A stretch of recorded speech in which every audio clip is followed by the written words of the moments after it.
I was like, good grief. You can be heard across the oceans. Yeah. It's unfortunate. It's all right. I fixed it. All right. Cool. So yeah, feel free to put me down.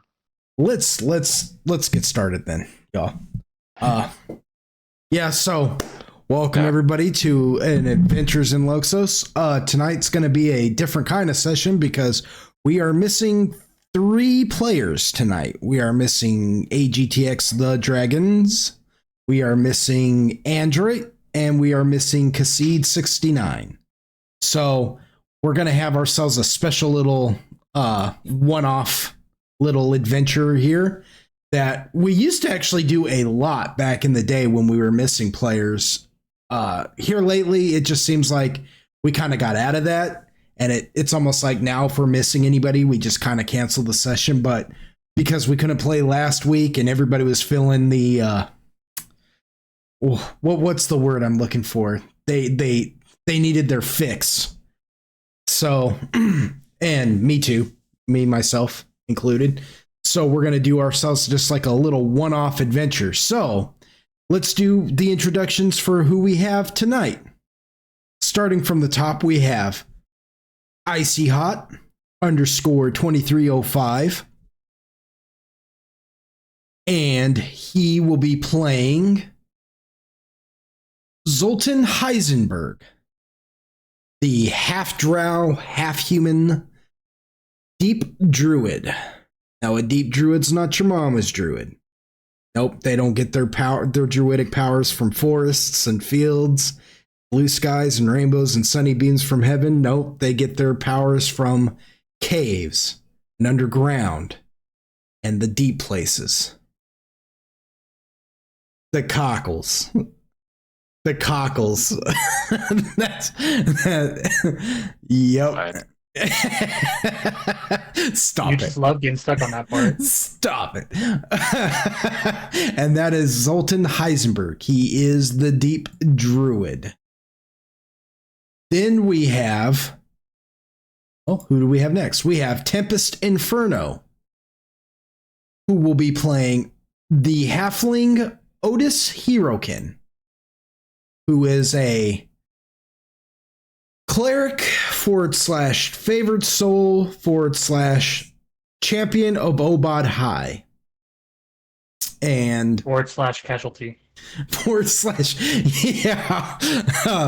The thing about Otis, everybody, is that he tends to get himself into these predicaments from time to time, these troublesome moments in life, as it were. And it has really robbed him of a halfling's perspective on a lot of things. I think Otis has become increasingly aware of being a halfling, and as such, it has perhaps given him a bit of an anger management issue, as it were. So I don't know what you're talking about. Yeah. Otis is a very calm, lovable little person. Nobody would say no to that. Nobody would say no to that. It tends to be Otis who changes everybody's mind on that from time to time. So that's Otis Hirokin, everybody.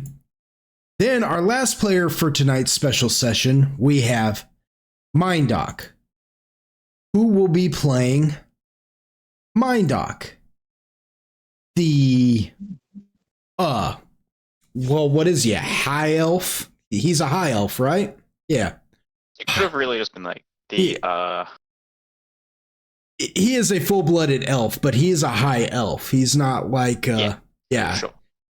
And the thing about Mindoc is he's a bit of an enigma to the party right now. When I said, let's jump back in time for a minute. When I said that when the first year began of playing this campaign, I only had 2 players.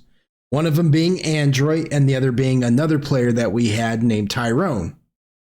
Tyrone and Android traveled together for about a year, and then we got 3 new players. One of them being Uquill, Dragons, another one being Tempest, who was playing Otis, and the third being Mindoc, Well, Otis and Mindock had to drop out for reasons that were their own. And lo and behold, here we are, season 2, the glorious mini, and we get Mindock and Otis back. So we have Mindock. Now, I could go in deeper about Mindock's backstory and what his return means to the group. Or I can just let that play itself out, which I'm going to do, because believe me, it's going to come up. Most definitely, it's going to come up. If you listen to the last session, you Golden Wonders at home, you will notice that when Mindock first showed up, the first thing you Quill wanted to do was kill him. So that should give you an idea of how they left things with one another. But we will get to that eventually. It would have been a lot of explaining. Yeah, that would be a lot of explaining. We're talking like, what was it, like the 3rd year of the campaign or something? For sure. Yeah, faux show. And of course, I am your humble host and DM, Lord Pog. And welcome to Lord Pog Gaming. And I'm joined by them old school gamers because we play 3.5.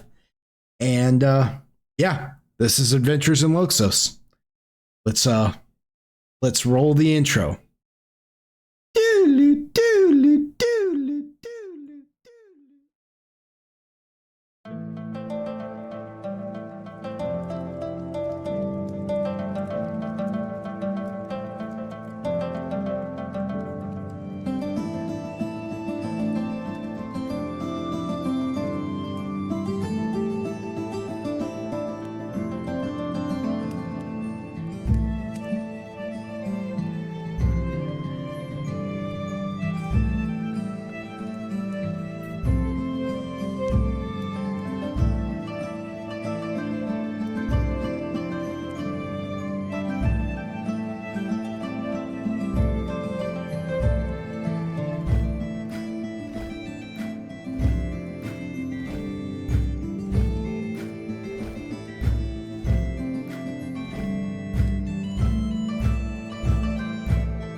I just realized we don't have Android here tonight to say what a great intro.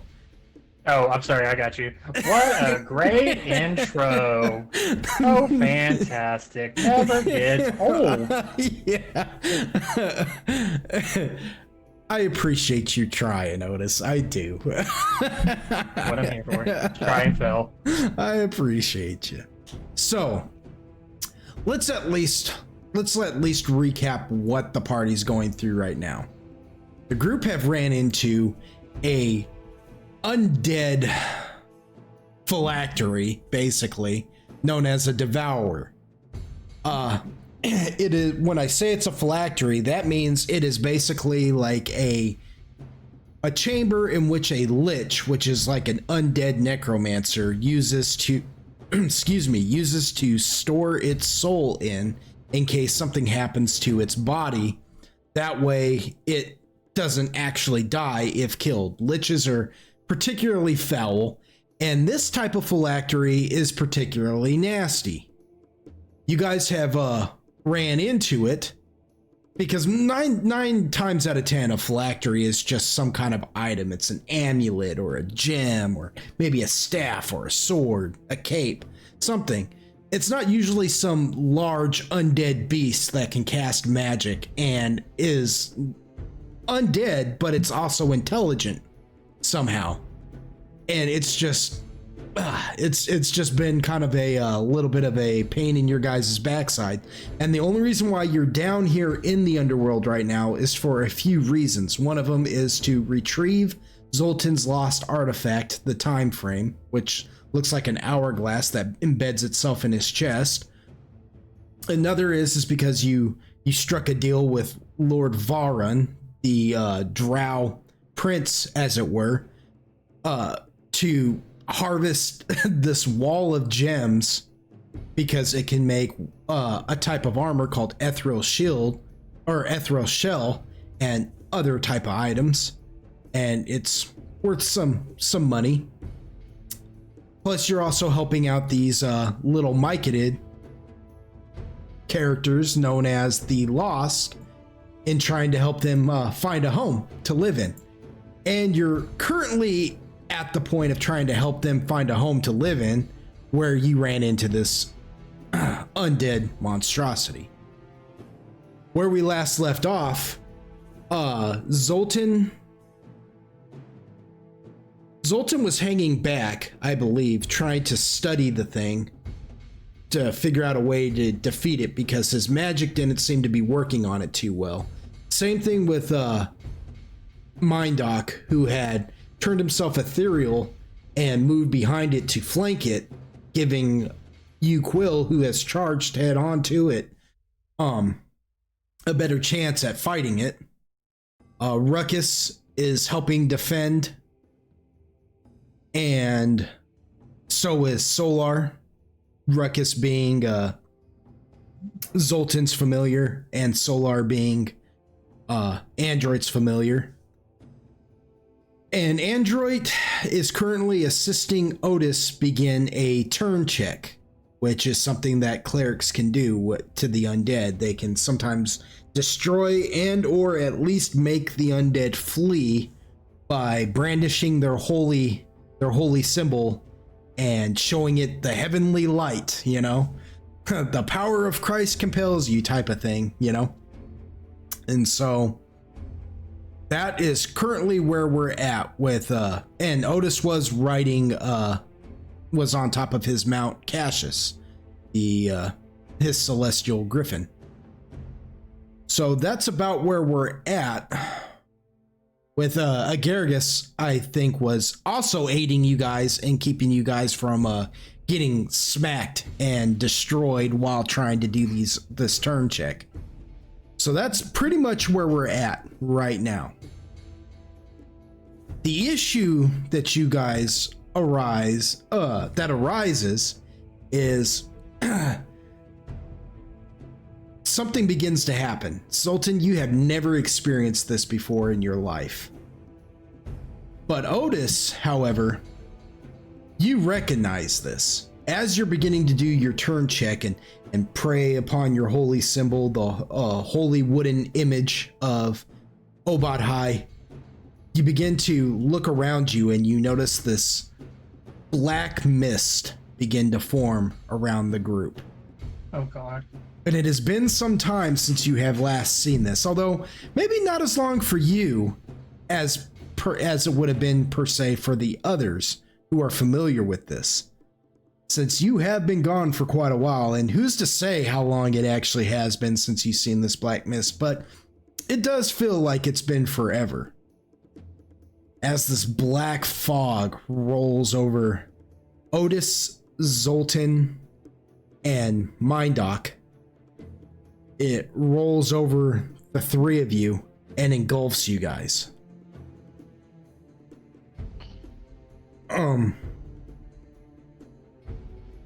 When you come to, it feels like you guys are knocked out for however long. You can't be for sure.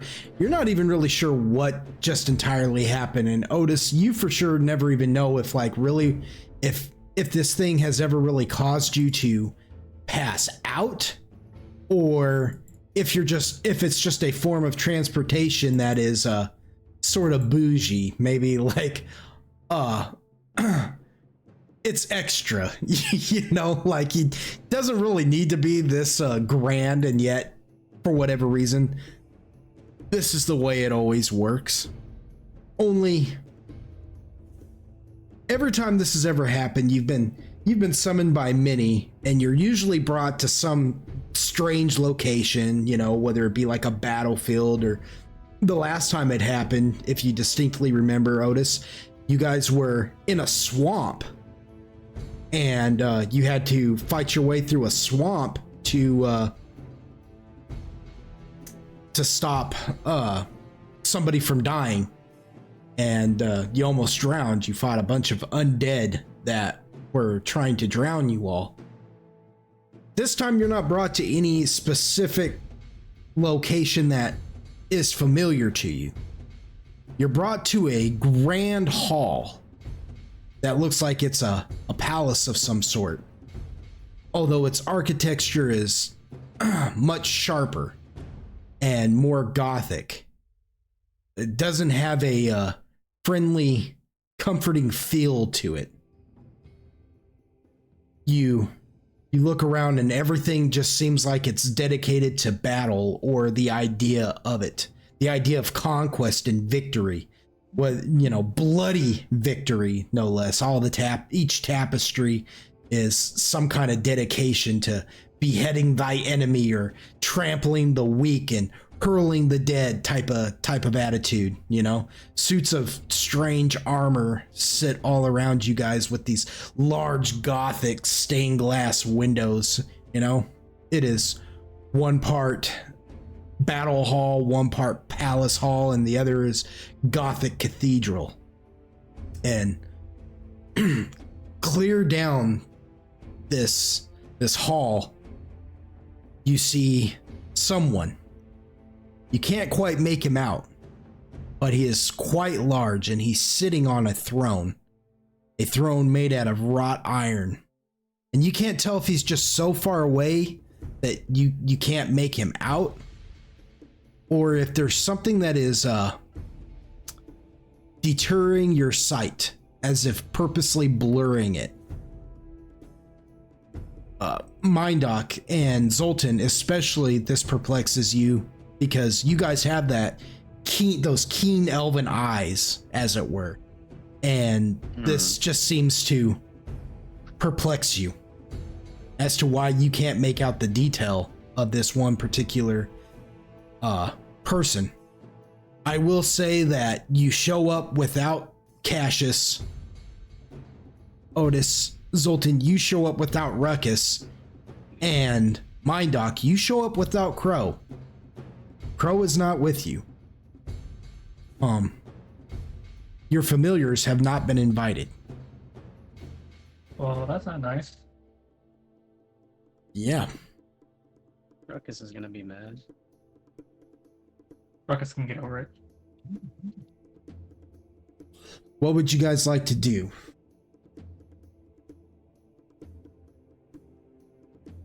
Otis is just kind of staring at him. Again, the one thing I will say is that he is large. You can make that out. That this is a mountain of a person, whoever is sitting on that throne.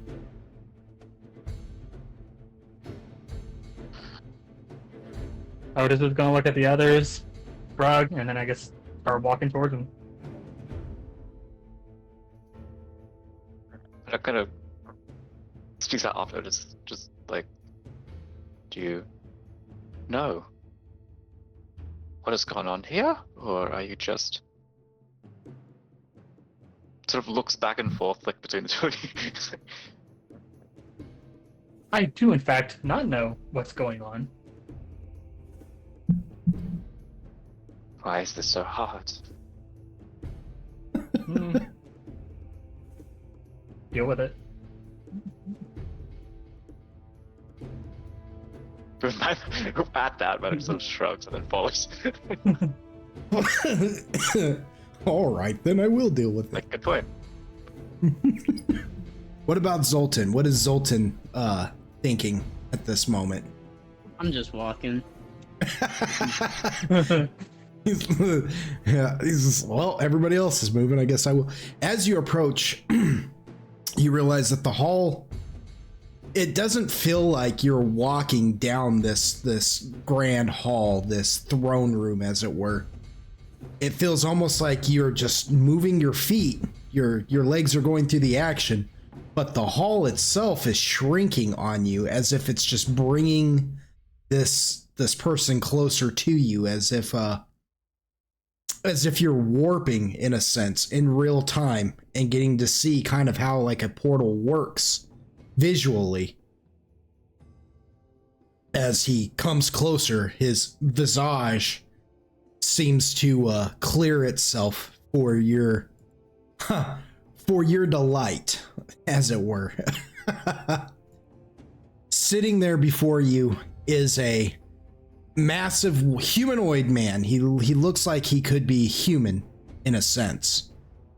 He is extremely muscular, and he wears like a black wrought iron armor, and his eyes glow this menacing red, and he's got this helmet with horns on it, and he is sitting on a spiked iron throne, and he regards you all with like this extremely stern expression on his face, almost as if he's somewhat already annoyed by your very presence for reasons you cannot know, because none of you have ever seen this person before. But as you approach, I'm gonna need everybody to roll a will save. And I'm dead. Oh boy. And I'm going to say normally Mindoc and I would say normally Mindoc and Zoltan wouldn't have to roll this, but in this one case, because of this one particular person, you do have to roll it. Interesting.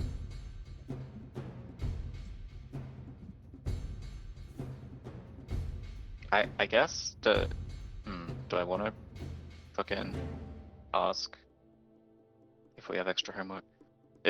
Crow's here, right? No, Crow is not there. Oh, None of our companions are with us. That's what I was saying earlier, is that your companions were not invited. Cool. I somehow missed that, but okay, gotcha. He's like, sweet, awesome. So awesome. anyway, Crow. Yeah, so anyway. Actually, as you look upon him, he's eating a crow. No, I'm just kidding. That's funny. Yeah, this is what I think of your bird. So yeah, okay. So, strangely enough, the two who wouldn't normally have to roll this are the two that Yep. feel this like strange amount of fear start to like creep over them. Otis, for whatever reason, like you feel it a little bit, but there's something oddly familiar about this feeling that you're getting. Although the difference in it is whenever you've had this feeling before, it's felt light and loving. And this one, this time it just doesn't, but you are attuned to it enough that you're just like, no, I don't think I'll be scared today. You know what you're just like, no, no, I know this feeling.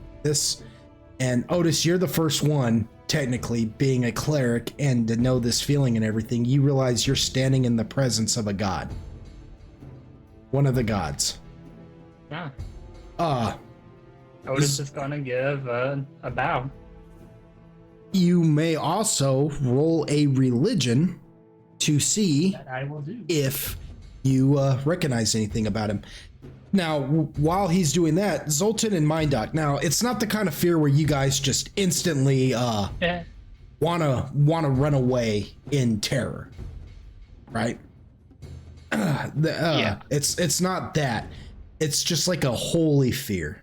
You know, the fear of the Lord is the beginning of all knowledge and understanding type of thing. You're feeling that fear right now. It's like a respect. You know that oh crap. We're in the presence of something that if it wanted to right now, it could just smite all of us, and you know, there'd be nothing we could do. We wouldn't be able to, you know, like it wouldn't you know, and it you deal with that however you want, but there is there's a hinge of fear. I'm not going to say how you deal with that fear because your characters are your own, but keep that in mind that you guys know, you know, you're feeling the fear somehow. Otis. Amanda always has this very like just upright, like high elven kind of posture and like demeanor, but that his tell is that if anyone was paying attention would notice it's just somehow more stiff and like He's become even more rigid. yeah, like that. He's turning stone again. That's, Yeah, I got pretty you. much. I got you. How about you, Zoltan? Any kind of tells or anything on how he's dealing with this extremely uncomfortable? I've already taken a knee, like a warrior stance for a knee. Okay, yeah. So you feel the compulsion and you just bow, knowing, I don't know who this is, but I know I should be bowing. Cool. And Otis, you bow low because you know exactly why you need to be doing so.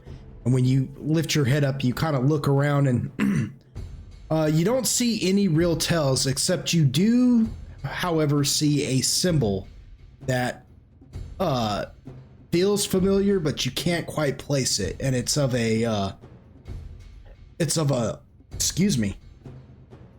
flail with a skull, like it basically looks like a iron flail, but instead of just having the ball and chain on it, instead it's more like a maul, and the skull acts as the flail head with the spikes coming out of it, and it's all black. The whole thing is black, and it looks like it's made out of wrought iron, and it's just a symbol that happens to be embedded into one of the walls behind him.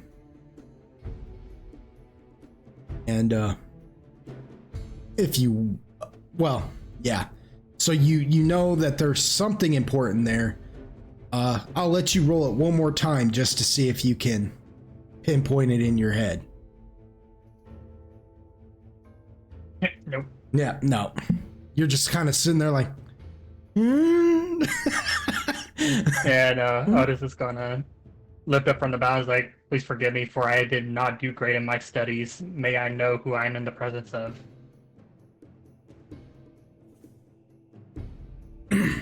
Though his expression doesn't change,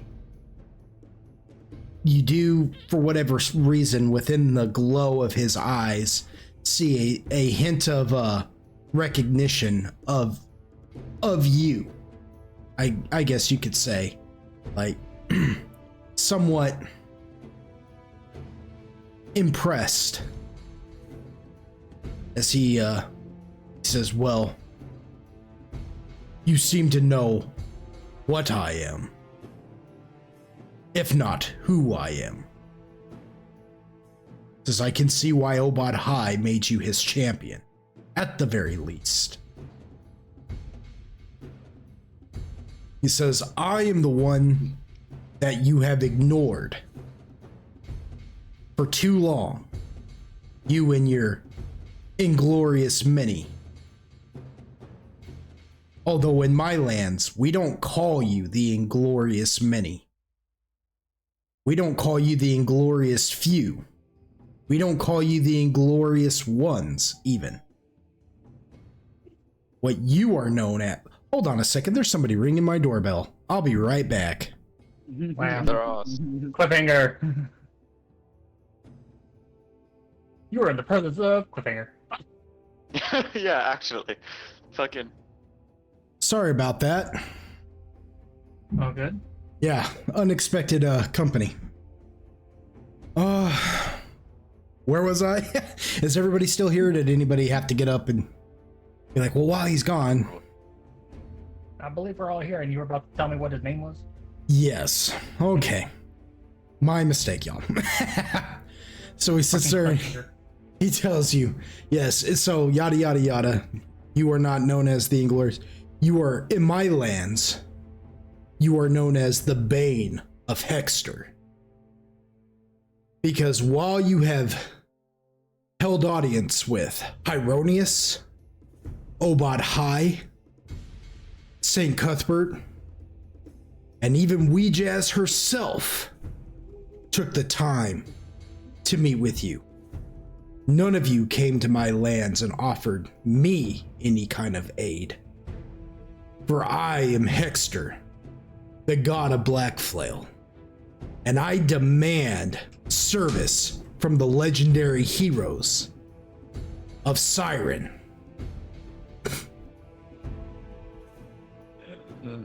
Okay, what can I do for? Now he looks at you, Otis, and he's like, silence! And like his voice booms for a minute. Go ahead and roll me another will save. We're failing these all day. Yeah, no, Zoltan. Oh yeah, Zoltan and That one. Mind Doc don't have to roll anything because you guys had already failed before. So, if anything, this just makes you guys kind of go, oh, good grief. You know what I mean? Like, Otis, chill out, chill.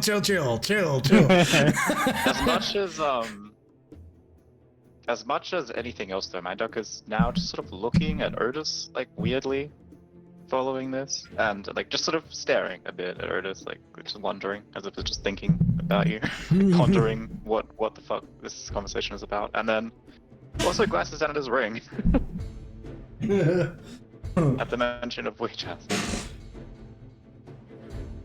Yeah.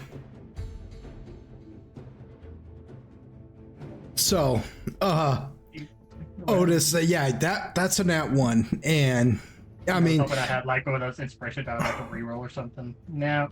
Nope. You do have I don't know if you've got any hero dice you could try and roll to, you know what I'm saying? But I can't tell you how many. I don't think they were labeled. I don't think I labeled them as hero die, but I have hero points. Yeah. I mean, that would be the same thing. Heroic points. They're not reputation points, right? They're hero points. No, they're hero points. Yeah. I have the reputation like separate from that. Yeah, hero points and hero dice are the same thing. Yes, hero points. Okay. So it's like a D4. What do I need to roll? You would roll a D4, so like each point counts as one D4 that you can try and roll to up that point. But I'm not going to tell you how many you need to roll to get a success. You just need to spend however many points as you think you need and see if you can't. Like 10. You're gonna go with 10 of them things? Screw it. I mean, I haven't used it for anything else.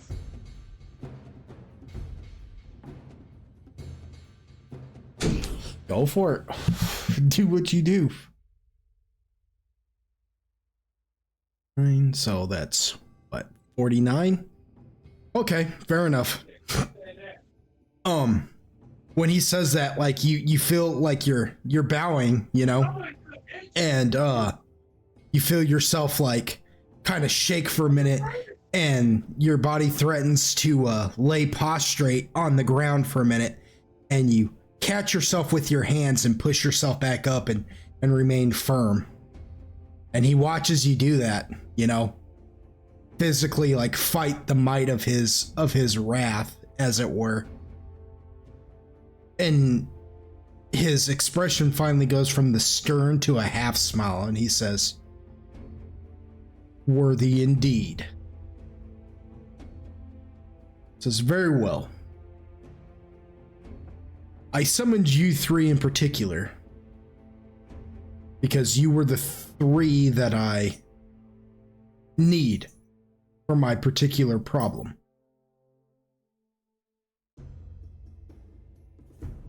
I'm going to help you on this day with the issue that you are currently suffering.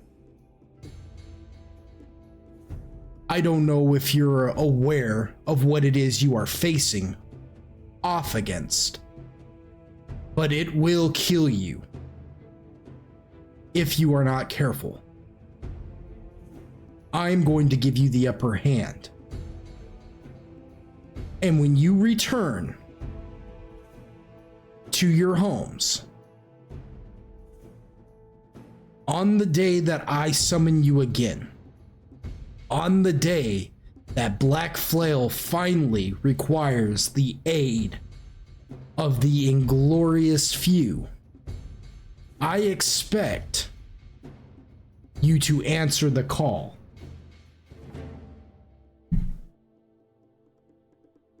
Do I have your agreement? You have my word. Wait Oh, now. oh my goodness, I don't mean to interrupt y'all, but my wife just brought me 2 of these like mini cheesecake things.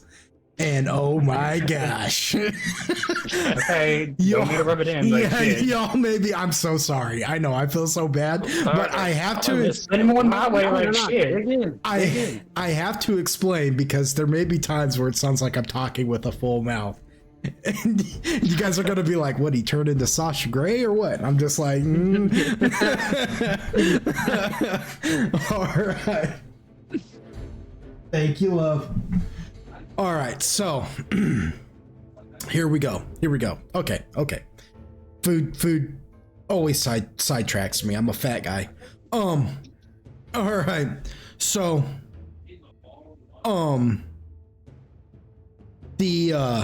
yes. So you said, Otis. You said yes. You have my word. You have my word. And then it was Yeah, like, I was interrupted. My dog was like, yeah, what? Yeah, what was my dog saying now? Yeah. Okay, so how did we? Yeah, let's play that out now. Next sort of points at Otis while looking like at the guy. Oh, just says, "This one does not speak for me. I know nothing of this." Otis turns would to Black you Veil have and us do? says, you shouldn't even be here.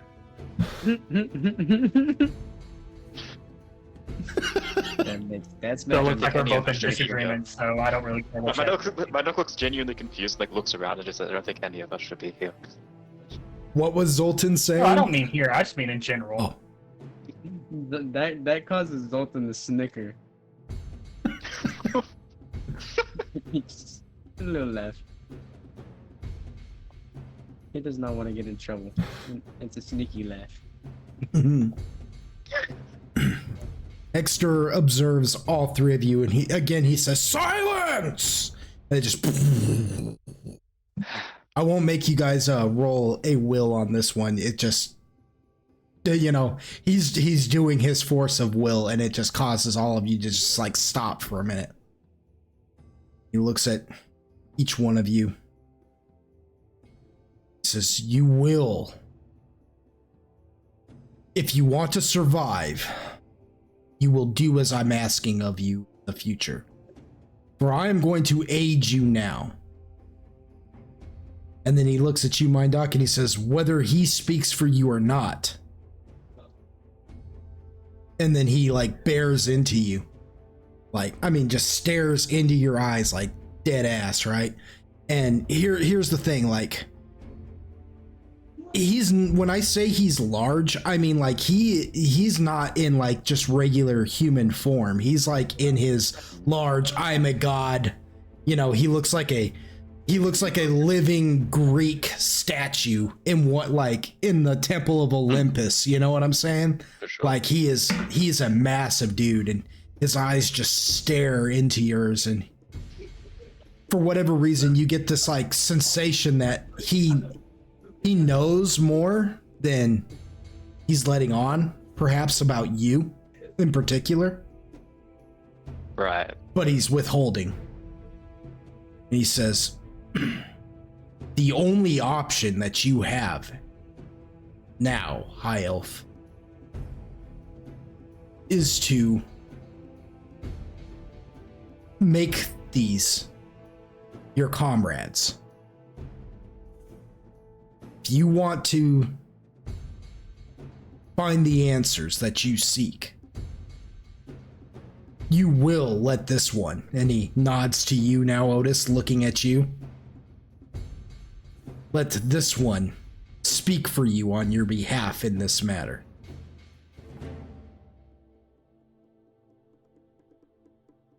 Then he looks to you. Stares for just a couple seconds, and then just lets out a deep exhale and nods. Nice. Otis is trying to hide a grin. And then he looks over to you, Zoltan. He says, "And you will start thinking about the powers that you willed a little bit more executively." Gulp. Nice. Says, "Through them doors, Now he's just like yelling at you guys like needlessly. It's like, this is a bit much.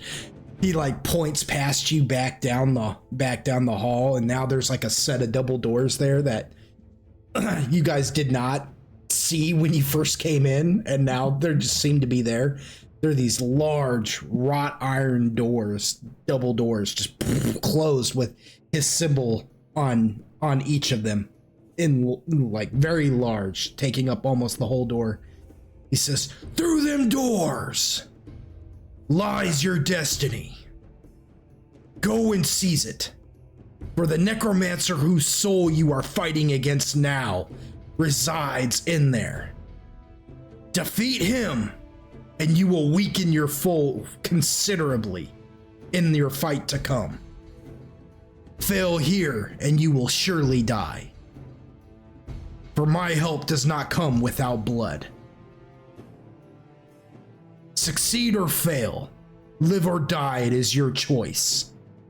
Go now, mortals, for the Hexter is done speaking with his bane."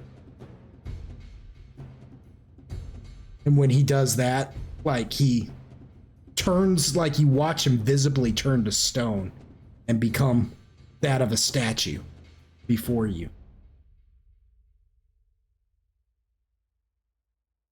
Otis is going to give another bow and then start making his way where he's ready to go. I'll say as soon as he explained what apparently we are doing, Mind Dog it's Mind Dog. He doesn't look like panicked so much, but he looks frantic and he starts weaving a bunch of spells. And I'm actually going to try and apply a bunch of stuff. Okay. What is Zoltan doing? I am gonna follow Otis's lead. You're gonna bow and start heading towards the doors? Yep. Okay. So my Would you dog walk isn't with moving just a second. No, I walk with them, but like it's Okay. Yeah, like practice caster, going through the motions as we walk. So what are the spells he's weaving? So,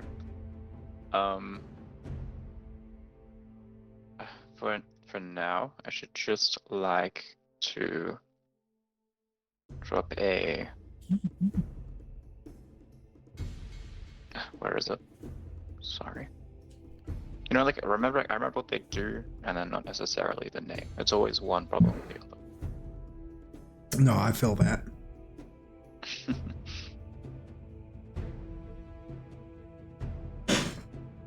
Alright, notably Mind Blank, which I will drop to you.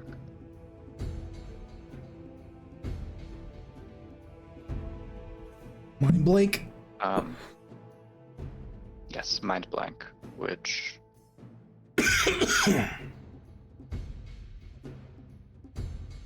is as that, and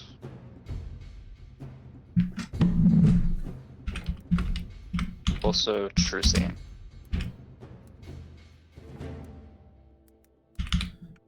You're saying that's where you can see invisible things, right?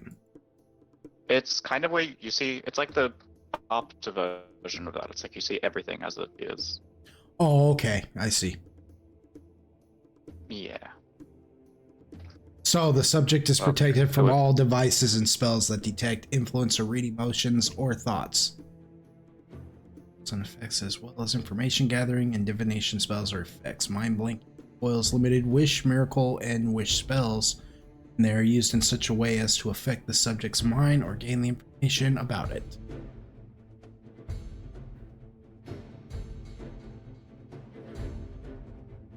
Okay. Ooh. It even protects against scrying. Okay.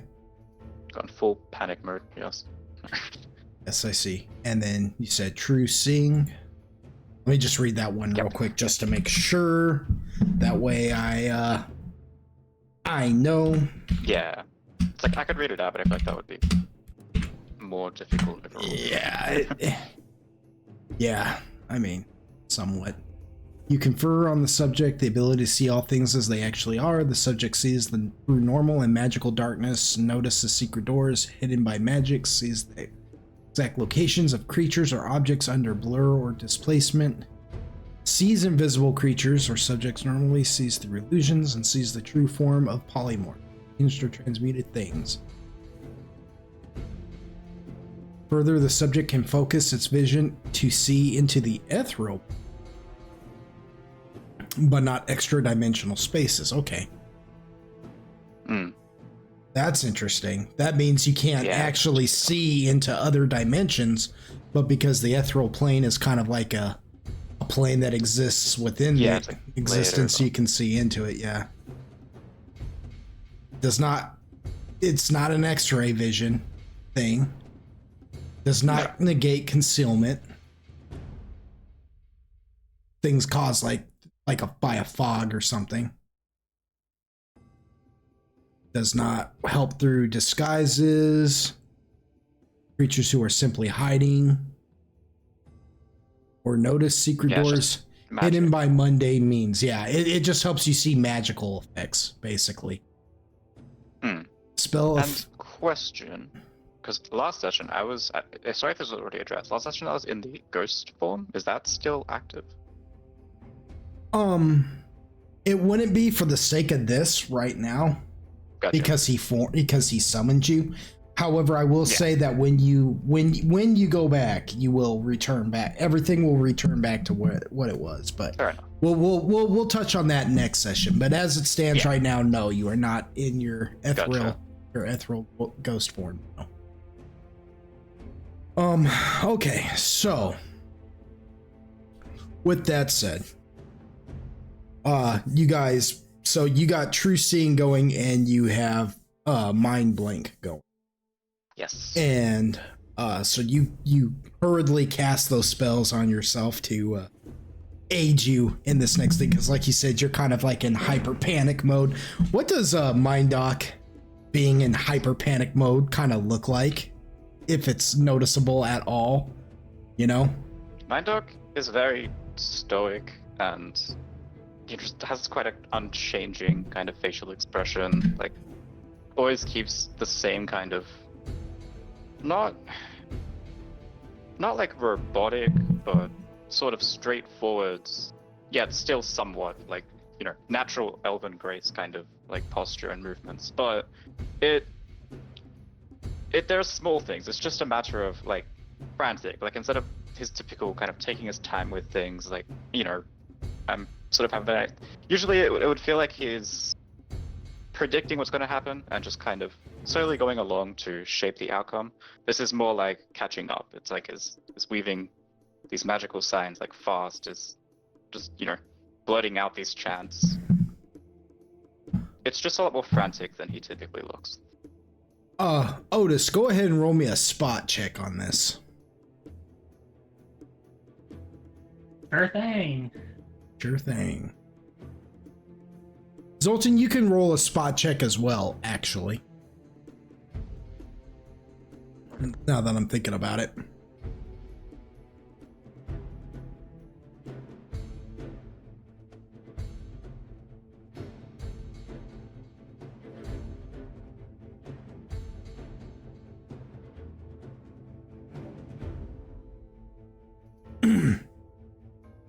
So the both of you kind of notice this stoic looking elf, kind of like, though he appears to exhume everything he just described in his personality, there is a franticness to him that is noticeable.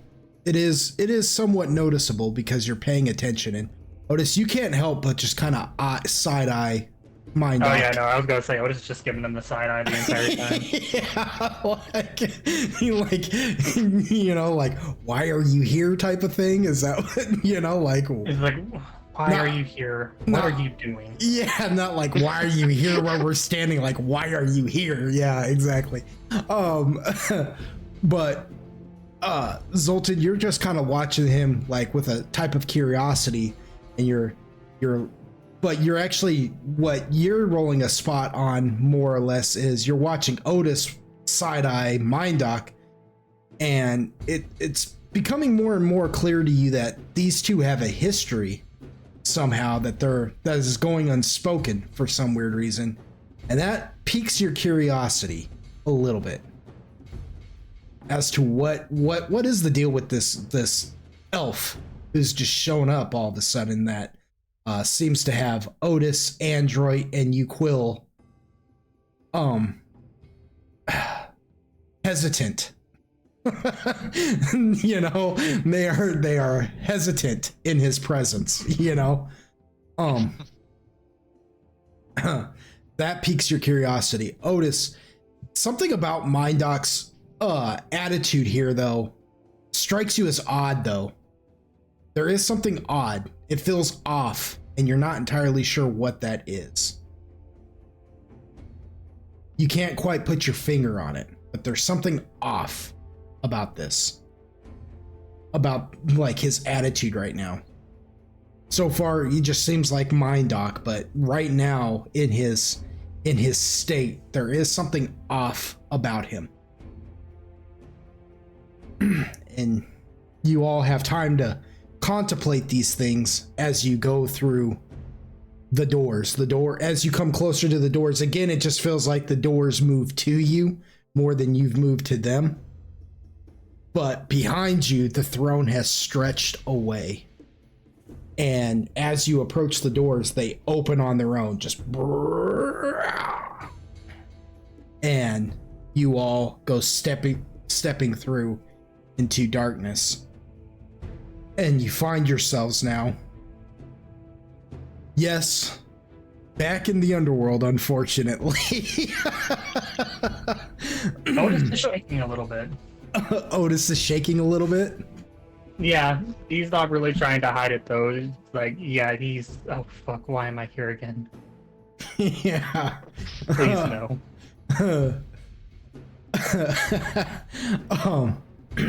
You find your guy.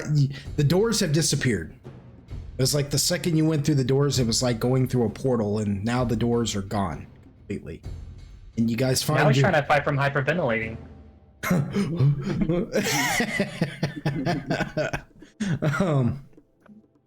Yeah. Oddly enough, Zoltan feels right at home. I know. I'm gonna take the stroll. I'm still walking. Yeah. You guys find yourself up on like a cliff's edge, hidden by a ridge of stone, perfect for concealment. As you look down, you can see what looks like a small makeshift village. It's not extremely large, maybe like 10 tents, which is a hard series of words to say, but 10 tents with cooking fires amongst them and what looks like small people moving about there, but at this distance you cannot be sure what these people are, who they are, or anything of that nature. You may feel free to roll a spot, whoever wants to, if all of you want to, or anything, but you can see that you have been placed at a vantage point to be able to see what it is you can see.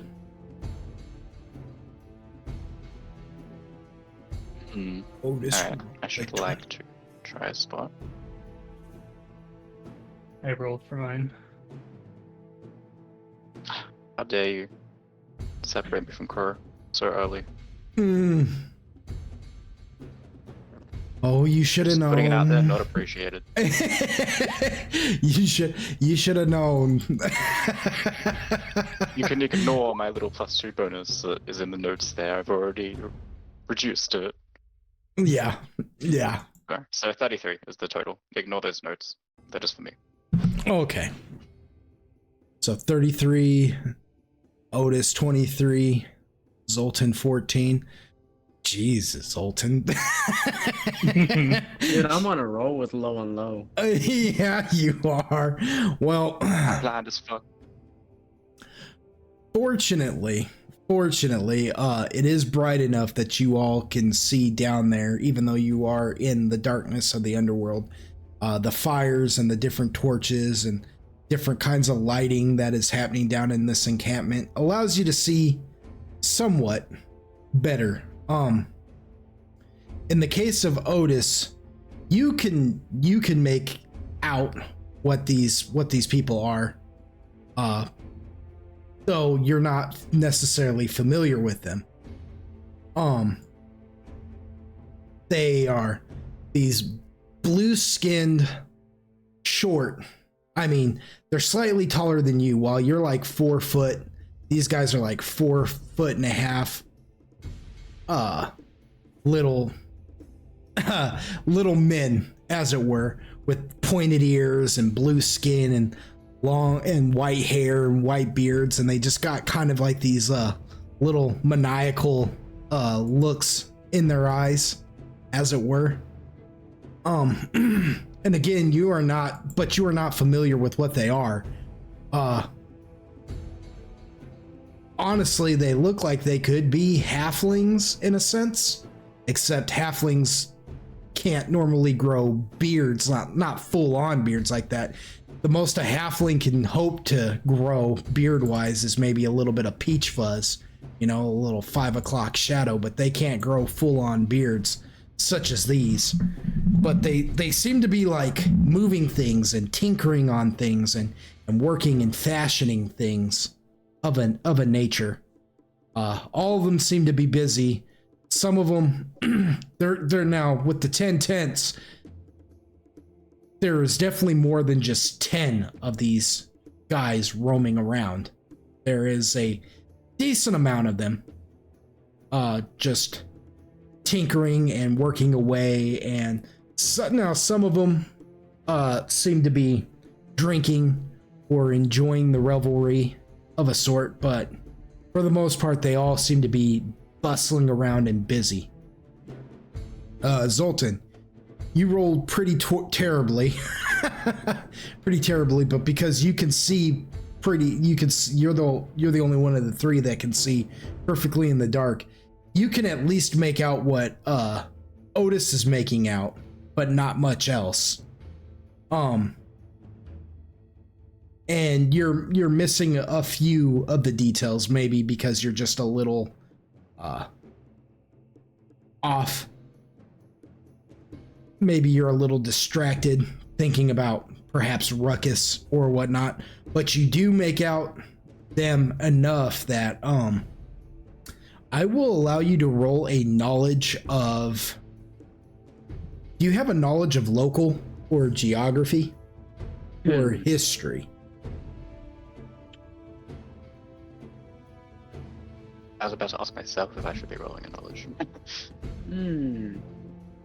Does nature count? Does nature count? No. Well, no. Does Arcana count? Not in this case, it wouldn't. No, just ask if religion counts. Yeah, does religion count? These stones are looking extra stony. Yeah. Knowledge of local. Do you have knowledge of local? Who's got knowledge of local? I can roll local. Nobody, well... I can roll it, but I ain't got it. Yeah, well, what I'm saying is only Zoltan would have... Okay. Unless Zoltan has the knowledge, I will let him roll an intelligence. Just to see if he can... Just to see, because he would, if anybody could recall what he's looking at right now, it would be... Neither Mindoc nor Otis have any knowledge of this at all. The underworld is still somewhat of a mystery to both of them. Wow. I didn't want to know anyways. Well, I'll tell you this, for having a 1 in his intelligence, a 1 modifier in his intelligence, he still managed to roll a 19. You need to roll that on your regular checks, nice. My dude. That's pretty good, though. Zoltan, you're watching, and you begin to recall the story of the deep gnomes,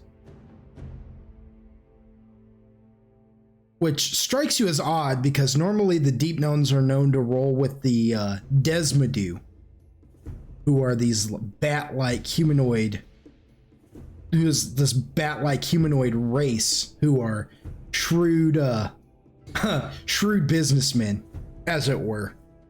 And the deep gnomes tend to aid them in a lot of their dealings, but you don't see any Desmodu around. So you know that this is a random encampment of deep gnome. And you know that deep gnomes, such as this, wild deep gnomes, are extremely clever and can be extremely dangerous if taken lightly. Mindoc, you see everything that Otis and Zoltan have seen, except you're because of your spot, you're able to count out exactly how many tents there are. And you realize, well, it looks like there's 10, but actually what it is that's a trick of the eyes. They have put their tents in such a way that what it is these tents kind of look like houses in a sense, where you'll have one tent that is like a main tent, and then you'll have like another, maybe one or two more tents fashioned onto that tent, making it, at least a tent of 3, which will at least double the amount of tents you're looking at. Which means that that explains why there's so many more of these little guys than tentage, as it were. So you now know that interesting. Yeah, right. we're this isn't just this encampment isn't nearly as small as it makes itself appear. Plus, they also have a caravan of some sort. There's a caravan over there. It doesn't look like it's got anything to pull it, but it's definitely sitting over there. And then at the very front of their encampment, there is a large stalagmite in the ground that isn't the most massive thing, but it does look big enough that it's got to be a dwelling of some sort, because there is a hole that has been dug out of it to act as an entranceway to it, and it's got a curtain draped over the opening, the mouth. So you realize, okay, there's somebody living in that stalagmite. There's a caravan over here with something in it, and we're dealing with at least 2 times more of these things than what it originally appears to be. But what is the new, like, what would I estimate in numbers? Well, if you go ahead and roll me another spot, and we'll give you like a rough estimate.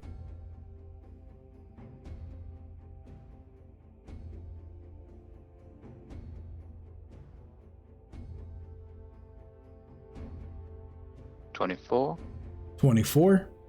Okay, so originally you thought you counted 20, but now you're probably looking at like a good 30, maybe 40 of them, because they all kind of blur into each other too, so you can't be for sure if you've counted one more than once at least. But at least 30 to 40 of these things just hanging out in this encampment. But again, the encampment itself doesn't take up this whole cavern that you guys are looking down at either. They have clustered it pretty close together. They are keeping it extremely tight knit. Beyond the lights of their camp, where it begins to get darker off into the cavern, you notice they don't travel very far. as if they, as if there's strength in numbers type of attitude. Yeah. Okay. As Mindok focuses on spotting all this, he's not taking his gaze away. Just referring, like, generally to others listening, just asks, do you know the nature of these beings? Either of you? Oh, I tell them what they are. Or what I know of them. Right. Did you repeat that back? What did you say they were called, actually? I should probably make a note of this. He's gonna need you to explain it, Zoltan. The name I don't remember. Yeah, that's what I was Gnomes. Ignore. I know they roam with the bat people. They're very intelligent creatures. Tiny but fierce.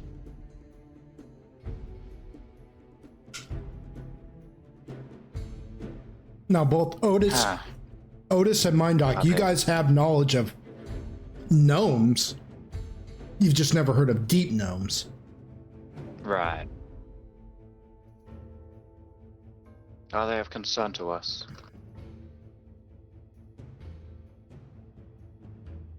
I don't know, they might be useful.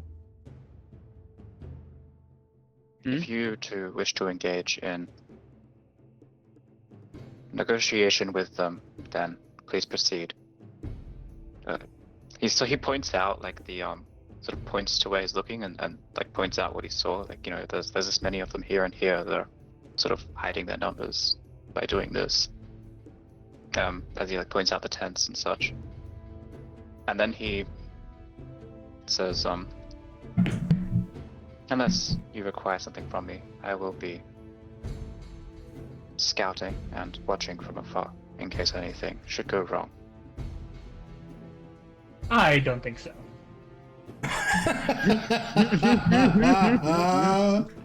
If you're with us, you're with us. You are not going to be off on your own doing who knows what. While they're arguing, can I shapeshift and go hide amongst their ranks? It's funny you should say that, because as that is said, Mindok, like, just steps forwards off of the cliff, sort of. Wait, because we are on the edge, right? Mm-hmm.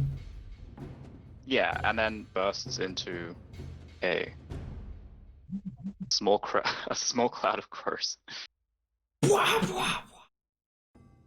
So you guys watch as Mindok goes stepping out, and Otis, you are very familiar with this. You've seen Mindok do this before, just turn into a murder of crows and just disperse. Yeah, Otis And is as they not kind impressed. He's annoyed. As they kind of swirl out, the one bigger one in the middle lingers, and now instead of talking, you hear in your, like, just a voice in your heads more say, "It seems that group cohesion is necessary for this endeavor. If you wish that I linger with you, I shall, in part." And the big one stays there.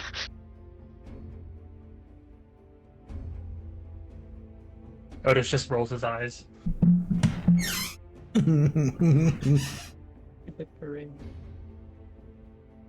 Yeah. So, yeah. Otis has seen that happen before. Zoltan, you did not know that this Mindok could do that. That Mindok could turn into a murder of crows and you hear that voice in your head and everything. And much to your surprise, Otis does not seem amazed at this at all. He seems extremely annoyed, like he has seen this before. What is Zoltan thinking when he watches that happen? This all take place. Zoltan feels like he's been one-upped and he has to do something now. So what does Zoltan plan to do? I will shapeshift into a troll, into the deep gnomes. You're gonna shapeshift into a troll? Into one of the deep gnomes. Like polymorph? Yeah. Okay. So you begin to polymorph in Mindok because you can see things as they truly are. To you, it doesn't seem like Zoltan has changed at all. You just see him begin to just like kind of convulse for a minute and just kind of, but when it's all said and done, he's still Zoltan. I think I see kind of the magical shadow of like the form. But yeah, it just looks. Yeah, you just know. Yeah, you just know that he casted polymorph because of the. Yeah, but beyond that, he just still. Otis, however, you watch Zoltan's like bones break and snap, and you know his arm like twists and just snap out and then shrink itself and everything, and he shrinks down into one of these deep gnomes. Yeah, Otis still isn't impressed. He's just looking at both Mind Dog and Zoltan's like, "Are you two finished?" No. I will need. So, are you guys going to approach the camp, as it were? Yeah, I suppose. Okay. I follow, like, just sort of, yeah, follow with them, and the other crows are kind of gonna like keep their distance, but just kind of like fly around randomly, looking. All right. Not really from above the camp, like exactly, like directly above it, but sort of looking from the outside, like from different angles. Yeah. Not getting close. Trying to hide within the shadows and yeah. Yeah. Yeah, and because they're taking that approach, the gnomes have no reason to be like trying to roll spots or anything. As long as the crows stay without their light source, they'll be fine. Gotcha. Yeah. Zoltan and Otis, you guys begin to take the path that winds around and brings you down to this cavernous opening that takes you towards the deep gnome encampment. As you both approach and step into the light of the camp, you see one deep gnome who seems to be tinkering on something. He's got like a little hammer and he's hitting on something, kind of trying to forge it. And it's just tink, tink, tink, tink, tink. And he sees you, Otis, and you, Zoltan, approach, and he drops the hammer and then looks at you guys for a minute, looks at you, Zoltan, looks at you, Otis, looks back at you, Zoltan, and he says something in Gnomish to you, Zoltan. Zoltan, do you know Gnome by any chance? Yeah, I do. Yeah. Oh, but Otis, you Otis do? does. Yeah. He says, so you catch him say, like in broken Gnomish, no less, because it's underworld Gnomish, it's deep Gnomish, but he basically he says what you catch him, what you are able to decipher him say is he basically looks at you guys and says, "What is the meaning of this, brother?" He says directly to Zoltan, who is standing there. I'm gonna look at Otis and whisper, "Prisoner." Would Zoltan know that Otis knows Gnomish? Nope. I'm just gonna sit there Now, dumbfounded. And Zoltan, you do play know like- you do know the common tongue of the underworld, which is undercommon, Yeah. by the way. Just to throw that out there for you. If you know what I'm saying. You know that even if you can't understand Gnomish, you know for a fact this dude will know undercommon at least.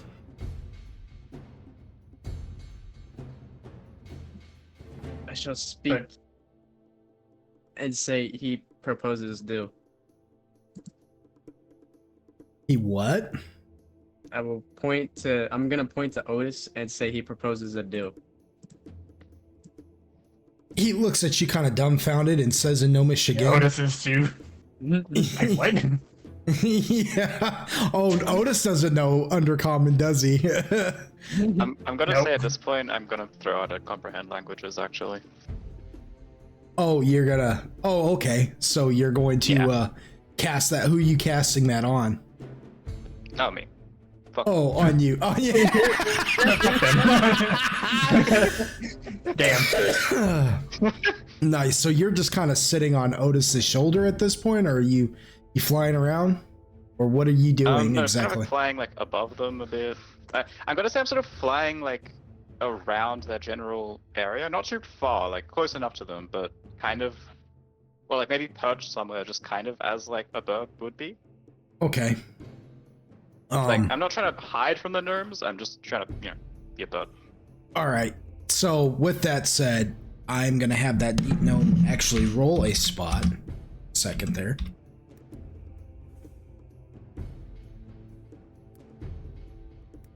Because you're not trying to hide or anything, right? So, okay, So by presence, just by nature. Yeah. Yeah, so a 22 would, because you're not actually trying to hide, would actually, because he's not going against a high check or anything. Yeah. 22 is pretty high, so he's like, he looks at you kind of dumbfounded for a minute, Zoltan, and both Mindoc and Otis hear him say, what do you mean information, brother? Why are you speaking to me in the foul common speech?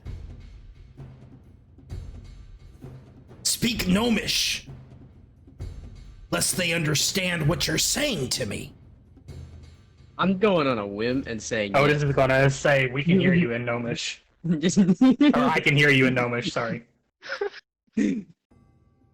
Yeah. Oh, okay. So Otis says that. What was Zoltan gonna say? I was gonna go on a gamble and say yes. He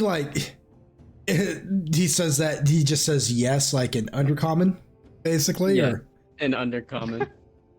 he scratches his head at that for a minute, and then Otis says, "We can understand you in Gnomish," and then he jumps back a few feet, and then he looks over and sees Mindoc's crow form just sitting there perched, and he's like, and he's just like stunned because there's a bird down here. If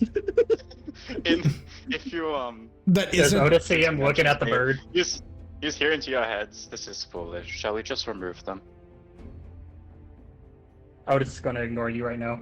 Does Otis see him dumbfounded by the bird? Yeah, like he's just dumbfounded by that because there's a flying He's gonna animal say in down here. Gnomish, "Don't mind him. That's my pet." He looks back at you again, Otis, and he's just like, "Okay, this is getting too much. That's it. I'm getting the elder."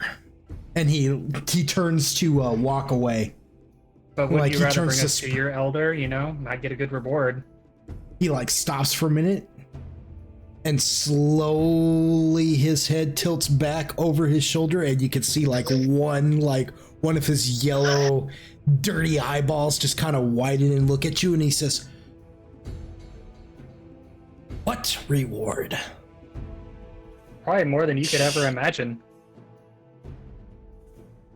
He says, "Tell me, how is it that you know more of our language than my brother here, who seems to have lost his tongue?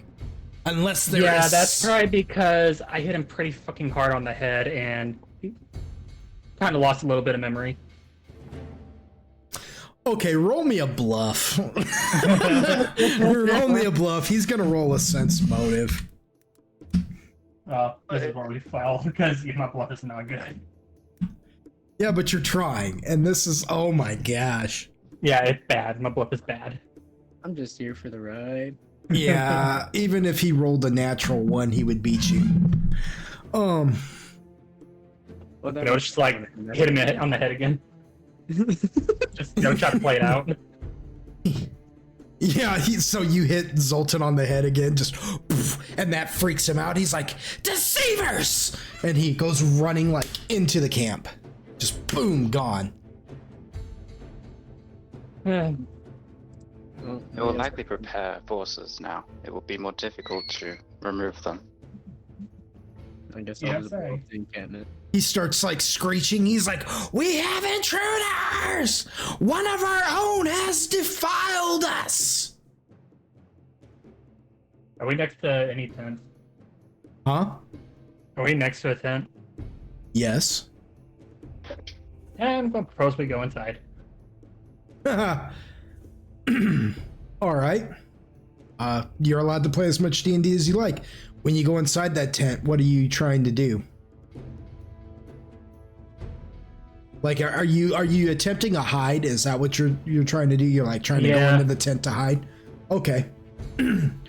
What is Zoltan and Mindoc doing? Zoltan, you just got bopped on your head, by the way. Just Yeah, I'm very well Wait, aware. Did I just actually verbally say that you propose we hide? do what? Yeah, I did. Okay, cool. Yeah, then Mandoc will just follow into the tent.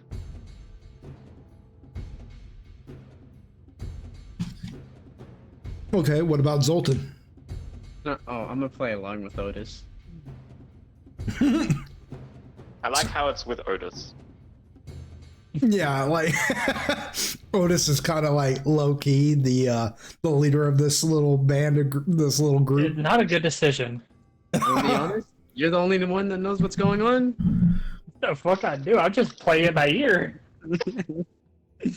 Go ahead and roll me a hide, everybody.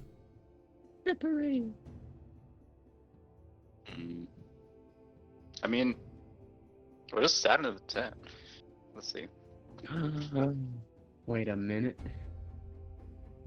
What if I turned into a tree? It's a tree. I forgot that's a spell. Are there any trees around? He's allowed to play My as much. crow's picking up- He's allowed to play as I'm much. asking, are my D&D. crows picking up trees? You are down in a cave. How many trees do you think are in a cave? I had to ask. Yeah. The off chance. So did you turn into a tree? Is that what you did? No, I'm not Oh, doing okay. I was like, okay, so you're a tree now. Continue to remove these points from Holy these spells shit. from your. Do what? No, just miraculous hide check. And oh, I see. Yeah, the miraculous high check. You all are doing so well. Yeah. It's I'm getting us. Yeah, that means we're fucked in a few minutes. yeah, it's about this time you guys can hear a and you can hear like groups of like deep gnomes just kind of like because you can understand gnomish, at least Otis and Mindoc can. You can hear them talking about getting the families to whatever, you know what I mean, gather the warriors and stuff. And they're like, get to the caravan, get to the holding cell, the chamber as they call it, And Mindoc, it's about this time that you after you guys each pick a place to hide, under beds, under covers, Mindoc, you just kind of go and hide behind a barrel. You just kind of hop down behind a barrel, It's about this time though, Mindoc, that you can hear your crows who are inspecting things. They deliver you a message all in unison. Right? They tell you they are guiding something very big in your direction. It is very large and angry. I transfer the message to the others, like word for word.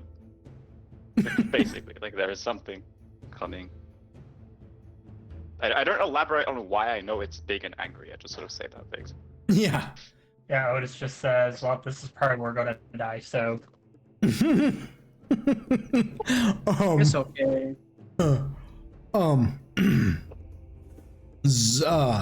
Anybody who wants to, because so far now they're just, you can hear something out there just it's really loud, and you can hear the deep gnomes like just scattering around looking now. You can hear them saying, where did they go, they're here somewhere. Does anybody want to do some reconnaissance? Can I poke my head out the tent? You may. I'll leave it to the crows. And while look, I direct. I ask Zoltan, No, actually, I asked both of you. Is that sort of pauses for a moment and says, large fungoid fauna that we encountered previously common in these cave systems? Was it who? The beast. I believe it speaks of Agaricus. No, the large one.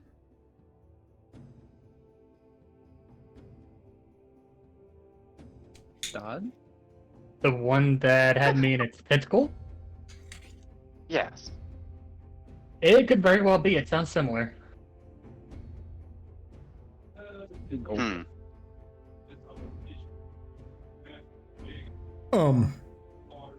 Zoltan, you look out the tent flap, and you could see deep gnomes running around now, looking, and every once in a while you get a glimpse of something very large and black moving with like thick, jet black skin, leathery skin, go moving amongst the tents, but you never get like a really good glimpse of him until he turns down one particular aisle, and what you see is a massive, very muscular but kind of chunky beast with these large freaking tusks in its mouth, and its face is kind of mutated as if its eyebrows have grown over its eyes, making it seemingly blind. And like I said, it's got this shiny black onyx skin, and it's just moving around.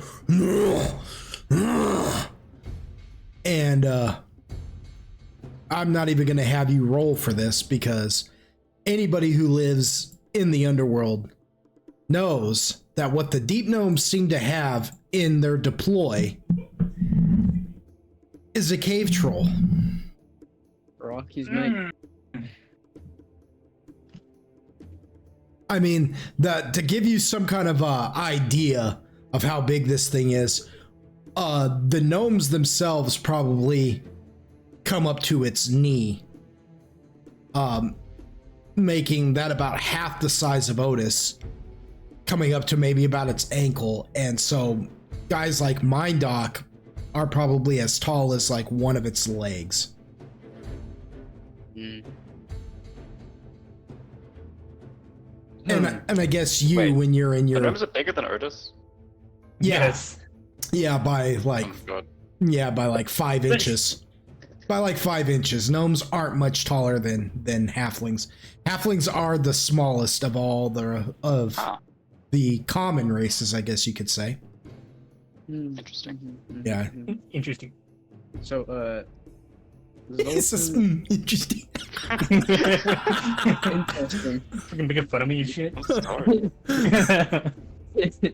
So, can Zoltan run out the tent and like try to go to the entrance and turn into a bird? Yeah. You're allowed to play as much D&D as you like. Can I sense a motive? So you go running out of the tent to try and Guess not. do what? I'm sorry, Otis, I what? said, can I get sense motive? Oh, on Zoltan? Yeah. You sure can. Oh, 27. So you see like Zoltan kind of tighten up and move his foot, like you watch as his heel lifts up off the ground, like he sets one leg back behind him as his heel sets up off the ground as if he's about to dart out of the tent. Oh, just don't you fucking dare. I got a plan. Trust me. How well it's gonna work? From what I know, from what I've learned, your plans don't work. Well, we were sneaking in. I suck at that. Obviously. With that, I'm running. I'm still doing the plan. Ugh. So Zoltan, you go darting out of the tent. Hold on a second. I've got to roll something. Sorry, man, I'm letting this happen. Of course. He spots me. Okay, Zoltan, I want you to roll a... Oh, there isn't really a run as a skill. So just roll me a move silently. I know you're technically not trying to move silently, but you're trying to just dart in such a way that... Couldn't that just be a pure... Oh, wait, never mind. I should shut up. Actually, that makes no sense at all. Well, there is a feat that is called run, but it's a feat. And what it does is it lets you... But that's not even for skills. That's for something else. Yeah. So we're just going to go with a move silently and see if he can...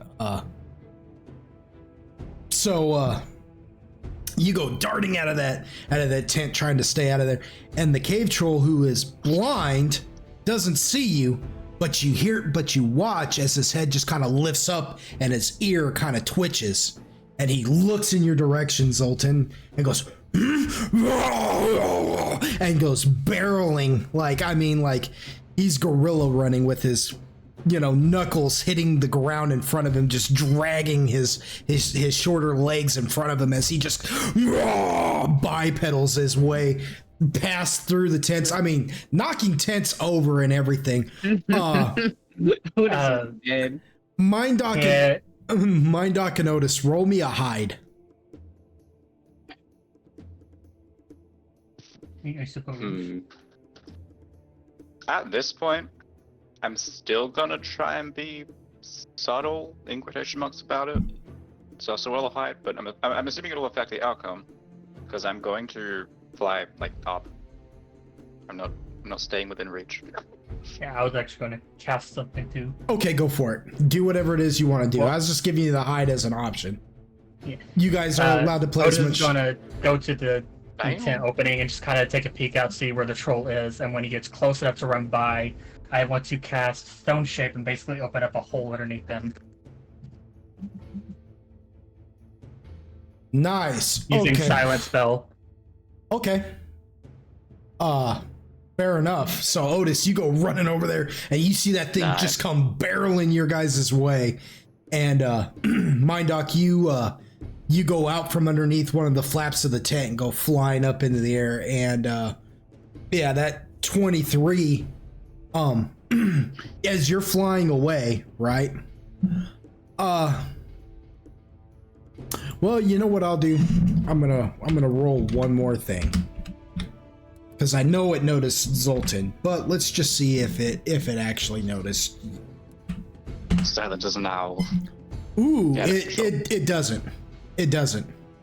Damn. You just beat it. So it's so locked on Zoltan that it doesn't even hear the flapping of your wings as you go fluttering off into the darkness. And you can hear all the deep gnomes now yelling because it's knocking down its tent as it's running towards Zoltan. And Otis, you can see it getting closer to your tent, and when it does, you cast Stone Shape and open a hole in the ground, which it just goes rah, rah, rah, and goes boom, crashing down into the freaking hole, incapacitating it. And then, after it falls in, I want to cast Soften Earth and Stone to make it mud. Kind of get him to start sinking. Okay. To do that, you will have to have a clear line of sight down into the hole. Oh, how far down did he go? He went down into a hole. You opened up a hole. This is a big creature, right? And because you said you wanted to open a hole that would conceal him, it's a decent sized hole. He went down in there. You can't see the bottom of the hole. And in order to soften that ground, you have to have a clear line of sight onto that ground. You know what I'm saying? Fair enough, then never mind. If he's down in there, he's down in there. Yeah, and it's gonna take him a minute to climb back up out of it. You can hear him clawing at the,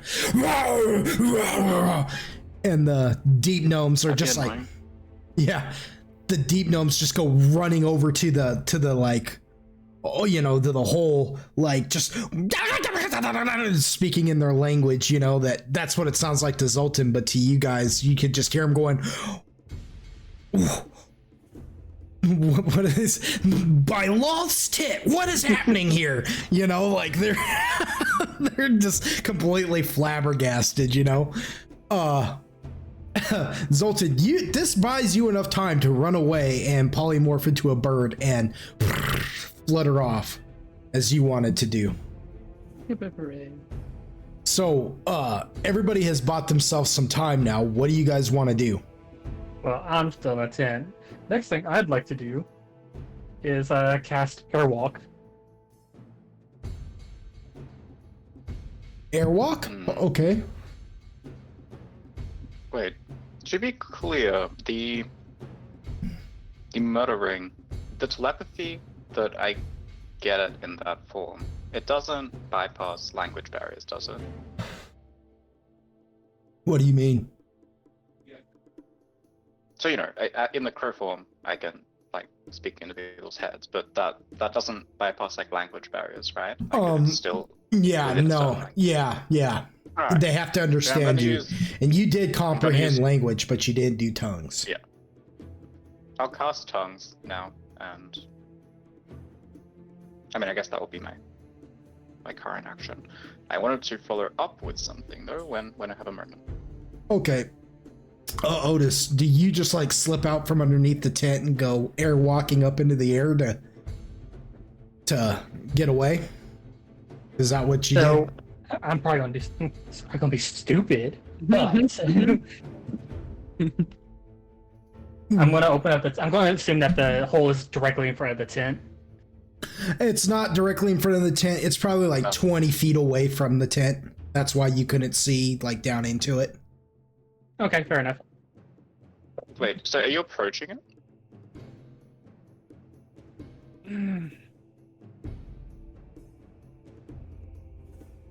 Screw it. What could go wrong? I'll probably die. Famous last Are words. you approaching the hole? I am going to start approaching the hole where the gnomes see me. Okay, so but you will hear from Mind Dark I can seal the hole with the ice, if required. Oh, you're telling Otis that directly? Yeah. Can I speak back to him in my head, or? Yeah, he can hear you. Okay, so Otis is gonna tell him, okay, well, wait on my command. Wait for my cue.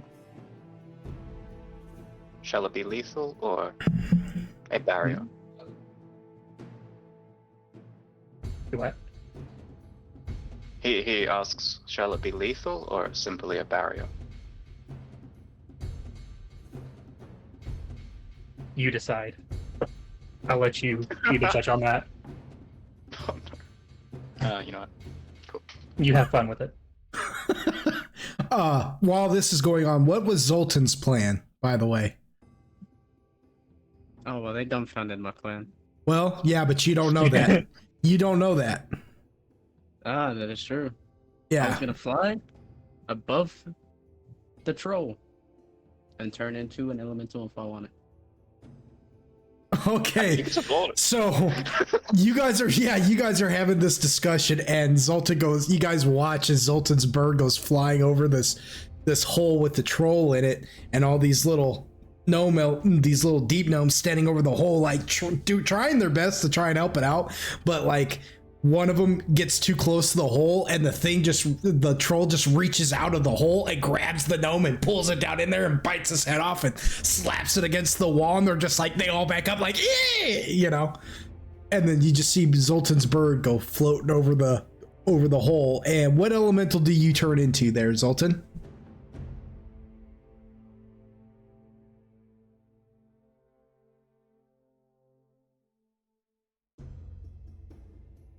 Hold on. I have to remember which one. I was like, that whole thing I was going to do. Well, you may still be able to. I mean, you know, like this is the fun of D&D when you guys all just instantly start reacting like,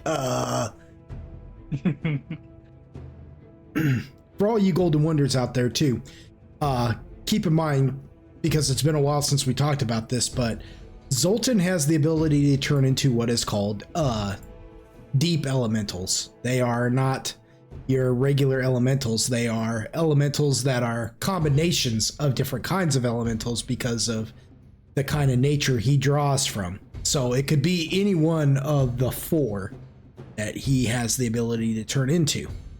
So, but my main question is, if I was to turn into a huge elemental, would I fit in the hole to begin with?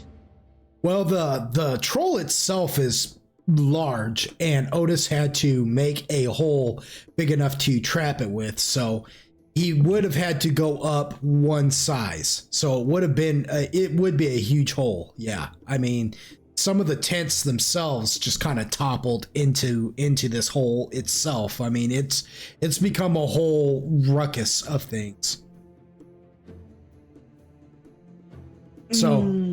So yeah, I mean, you'd be able to fit in there. Yeah. It won't be like a comfortable fit, but you'll fit in there because you'll be sharing space with that troll as well. That's what she said.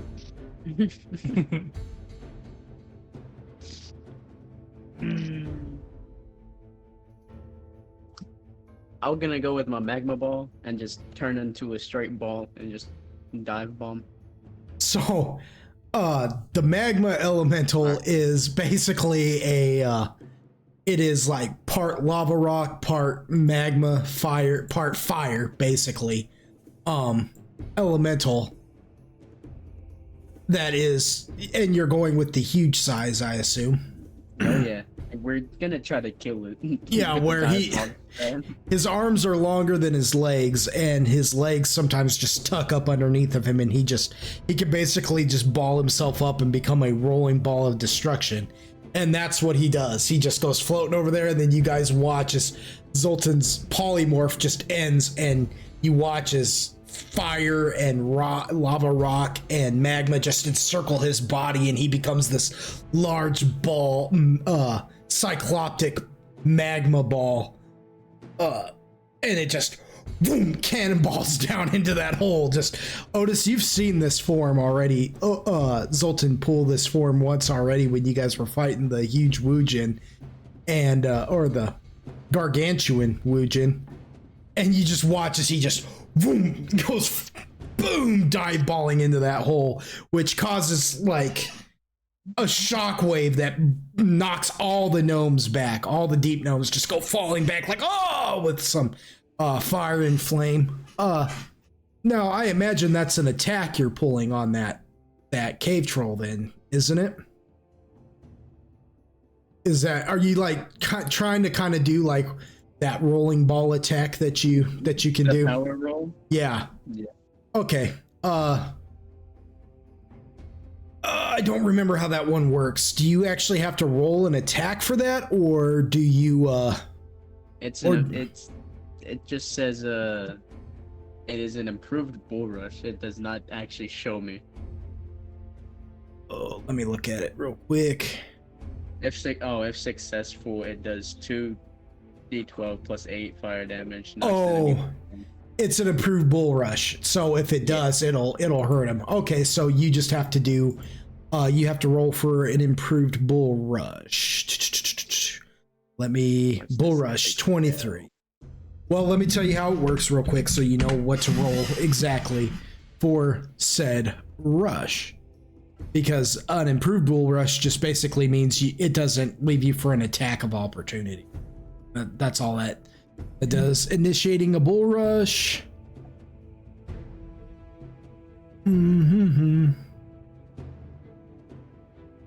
You make opposing strength checks. I think you also get a +4 from improved bull rush. Yes. A strength check? Yep, so roll that with a +8. And you're charging in, so 8, 9, 10. Roll that with a +10. How do I do that? Where is mine?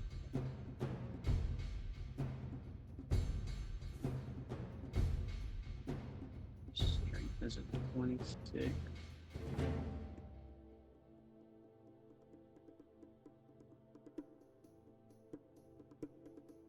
It's your strength versus his strength. So you're going to look at your sheet there. And you're going to roll a strength check based upon the the strength of that magma ball or magma elemental. So you would roll a, let's see. For crying out loud, I don't remember what it is. Give me 1 second so I can tell you what you're gonna need to roll, because you're gonna roll more than just a +10 because it's gonna be your modifier as well. Turn that on. Over here. Is it page 58?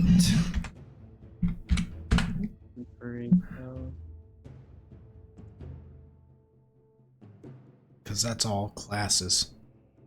I bet you it's page 8. 58. I'm stupid. So roll a d20 plus 18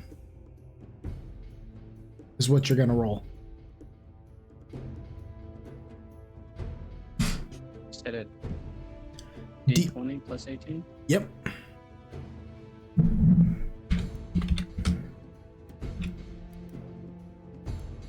think that's right. Yeah, that's right. Oh. So.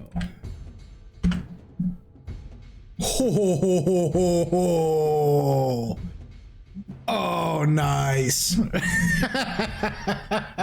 So, I'm just going to show you guys what just happened. I'm going to show you the results of this. I know it will give it'll give away like stats about the beast, and technically, like, you know, as a DM, Yeah, but it's DMs one of the don't. times for show us. Yeah, well, because you have to see it, because if I don't show you it, you're going to think that I'm just being a jerk, right? I'm just saying anyways. Well, yeah, but I'm telling you, this is just how the dice rolled, because you had the advantage. You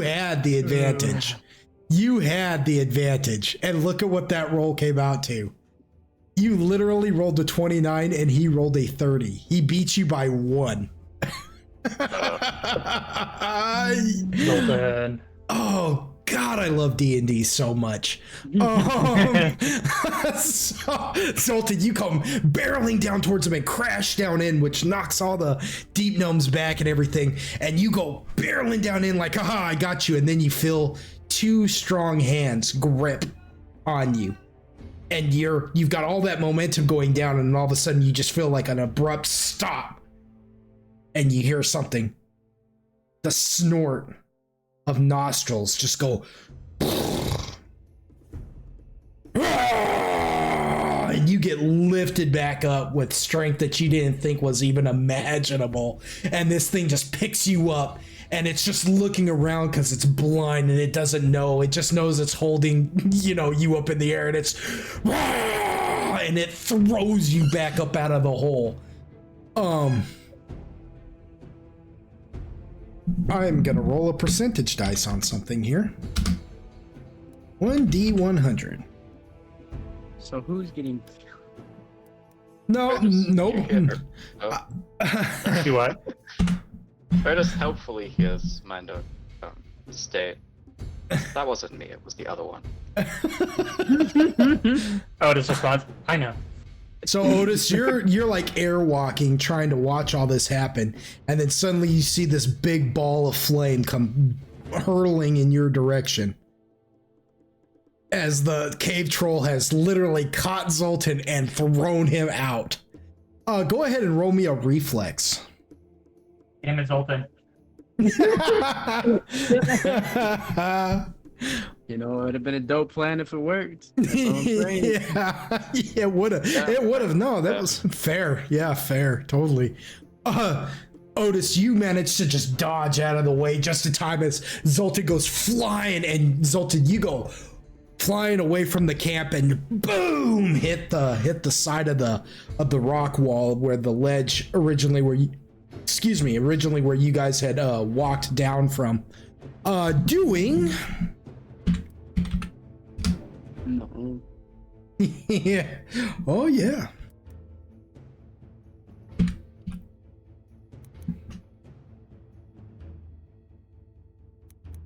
Nah. Let's. Yeah. There's no need to be all sick like that. Here it comes. Yeah. 29 points of damage to you.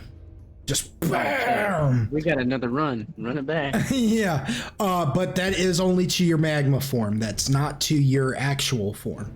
So so take it away from your magma form. So whatever his so whatever his hit die or his HP is, take the 29 off of that. You see what I'm saying? We got this. Yeah, it's not too bad. Not too bad, but you boom hit that and you are just like implanted in the wall like a cannonball getting shot into a solid structure. You're just planted in there. My dog and Otis, you guys just watch that happen and you hear the freaking cave troll down there just as it starts now frantically trying to crawl its way out, and it's getting better at figuring this out. Pretty soon it's going to get itself out of this hole. You are allowed to play as much D&D as you like, gentlemen. All right, so Its Otis strength is. is greater than. Oh, Go just- ahead. Okay. It's just real quick because it's in character. Its strength is greater than anticipated. I will not be sealing the hole. I'm going for lethal. I would Good. recommend not being near the hole. It's fine. If I get it with blood or whatever, fine. We need to make this work. Just watch for the wave of my hand. All right. So Otis is now going to Oh. airwalk up into the air Mm-hmm. above where he can be seen by all the gnomes. Wait. Okay, no. You will hear it. It will come from above, and will be many feet in diameter.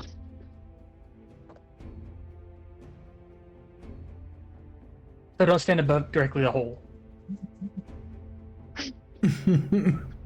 That's what you're telling me. Yes.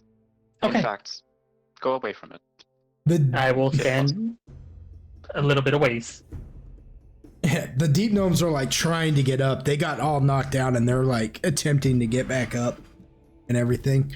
So who's doing what exactly? Otis is airwalking up into the sky, if you will, and he's going to shout at all the gnomes. And he's going to say in Gnomish, "Hear me. You have angered the god. You should have just heard us out, but instead you chose to fight. I'm feeling generous, so I'll let you decide. Either die here or aid us." And then he's going to cast Firestorm. That doesn't affect anything. It's just for looks. Okay, so you cast Firestorm and everything. Are you going for an intimidation or a diplomacy? I will let you pick. Well, hang on, let me look. What do I have better odds at? With that, can Zoltan like slow walk through it? Zoltan. Please let this work. Or is Zoltan too far out? Yeah, Zoltan's like, yeah. I get thrown. You got thrown back like the direction you came from, like the ledge you guys appeared on, and then you walked down the little path that took you back down the side of the cliff that you're on and rounded around. Can I roll? Yeah, you can roll out of that. Yes. Hold on though. Let this play itself out because we You let said you. between diplomacy and bluff. Yeah, between I diplomacy and have bluff. better odds than diplomacy, so it's still probably not going to be good. But here we go. Yeah, go ahead and roll. Oh no! And these are some shrewd people, so here we go. We'll see what happens. Okay, so No! do you have any hero dice that you want to actually try I on do. this? I can use some. I'm not going to tell you what I rolled. I'm just going to see how many. I kind of figured. I aid with this with a very minor spell. You're slightly. gonna aid this with a Okay, spell. no. I'm gonna ask you a question first to see if this would make sense for my dog actually.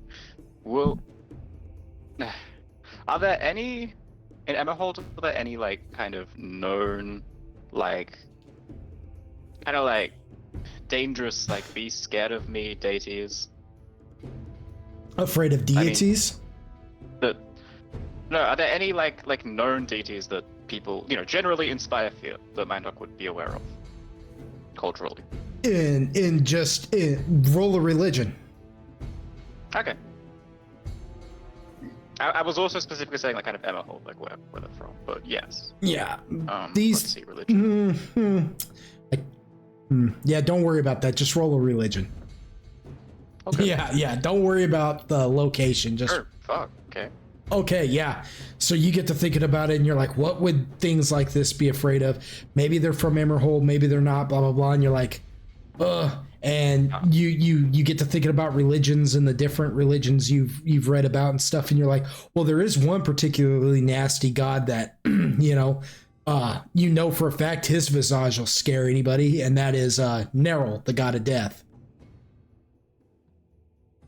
Is there like a small defining feature that signifies their presence? If it's, do they have like horns or like some little? Who, Neril?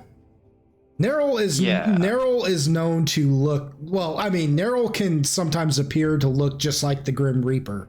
You know, a cloaked skeletal demonic force with a giant scythe that just, you know what I mean? Like, I have come to, reap what you have sown type, you know what I mean? Like, don't fear the Reaper, fear me type of attitude. You know what I'm saying? Like, he glows with necrotic negative energy, black and purple energy. And he just, even if these guys aren't aware of Neril's, as you know for a fact that even if these guys aren't aware of Neril wholeheartedly, Neril is the demi-lich. You know what I'm saying? And these guys will know what a lich is. For sure. So yeah, like... I'm not sure. Okay. I was gonna like prestidigitation of like a very minor kind of supporting illusion to just make or just look slightly like in their, like just slightly in their image, but I don't think it does that so much now that I'm reading it in 3.5. Yeah, it's kind of like a minor trick. You know what I mean? Like, it'll clean Otis up. What you could do though, as a minor trick, is when Otis does that, you can have like, you can do the minor trick of having like necrotic black energy coming off of him as if he's just like made of pure. I wasn't sure. Pure that, negative. Yeah, sure. Oh yeah, because that's just a minor trick. You're just giving him an aura. Yeah. Yeah, I'll do that. Small little supporting act, but yeah, cool. Yeah. So okay, so we will increase that by. We'll give that a. Well, hold on. I'll tell you what we'll do.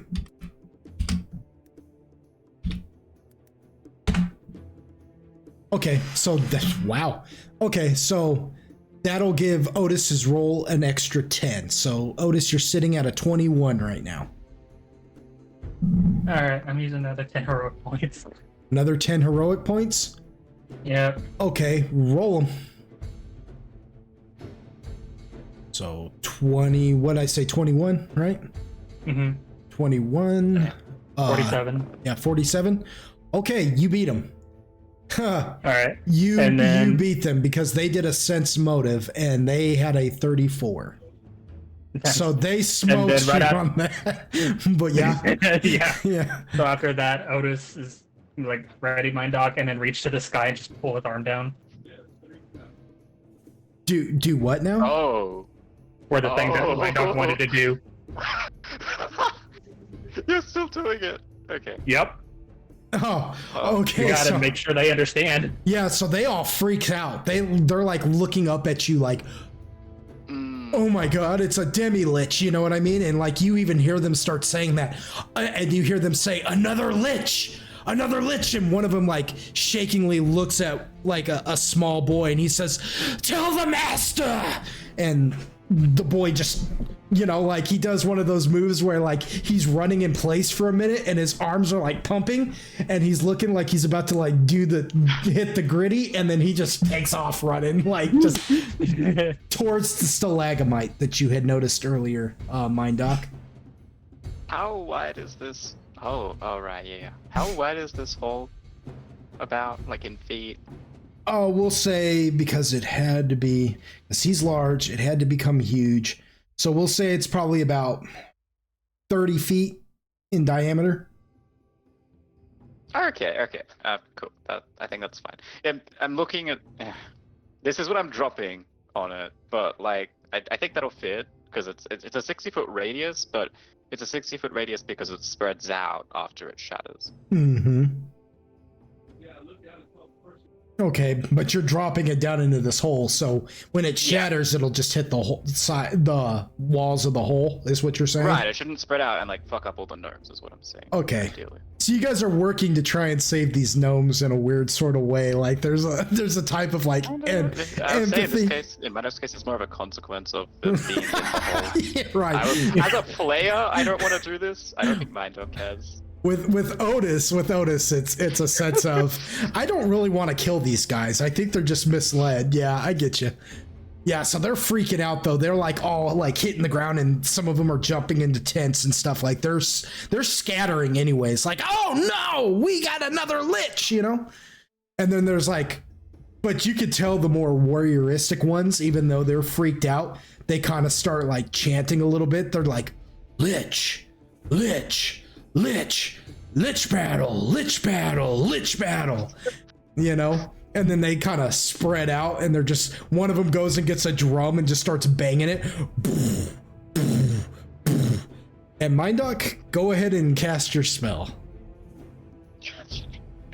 So, I mean, it's not really a roll, is it? But yeah, I don't think so. Otis drops his arm, a fucking iceberg forms in the sky above the hole and then just drops into it. Drops into it. Okay, now what is the spell? I linked it to you. It's iceberg. Iceberg. And it's... Oh, yeah, that's... Okay. Iceberg. So...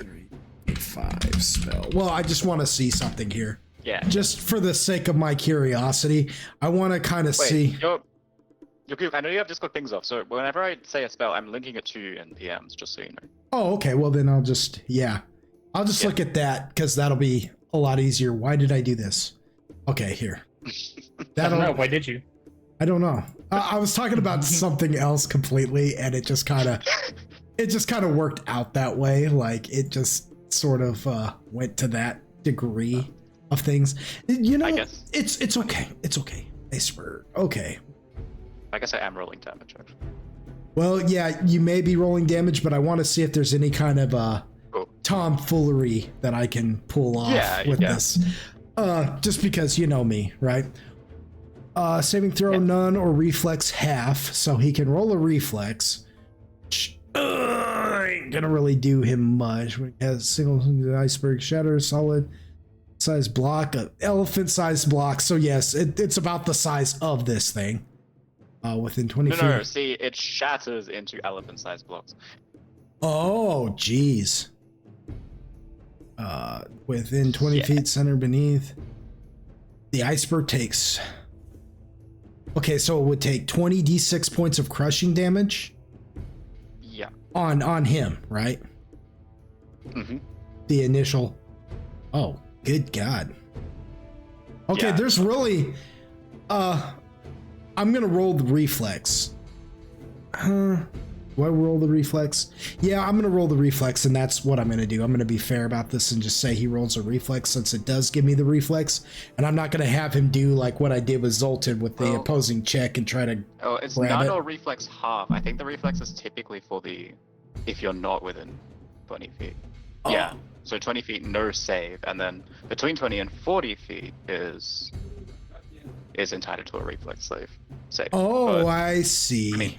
I see. Okay, well then I am gonna have him see if he can just catch it. And how we'll do that is if I can go ahead and roll a 1d20, my doc. Roll a 1d20 plus 18. On Mind Dog. I believe in you. Wait, what's the 18 for? I just want to make a case for the 18 is for this because it's basically the same thing as Zoltan's what do you call it? His bull rush. Basically. You still have the advantage in this. He just beat that bull rush by sheer roll. That's all it was. You had the advantage on him.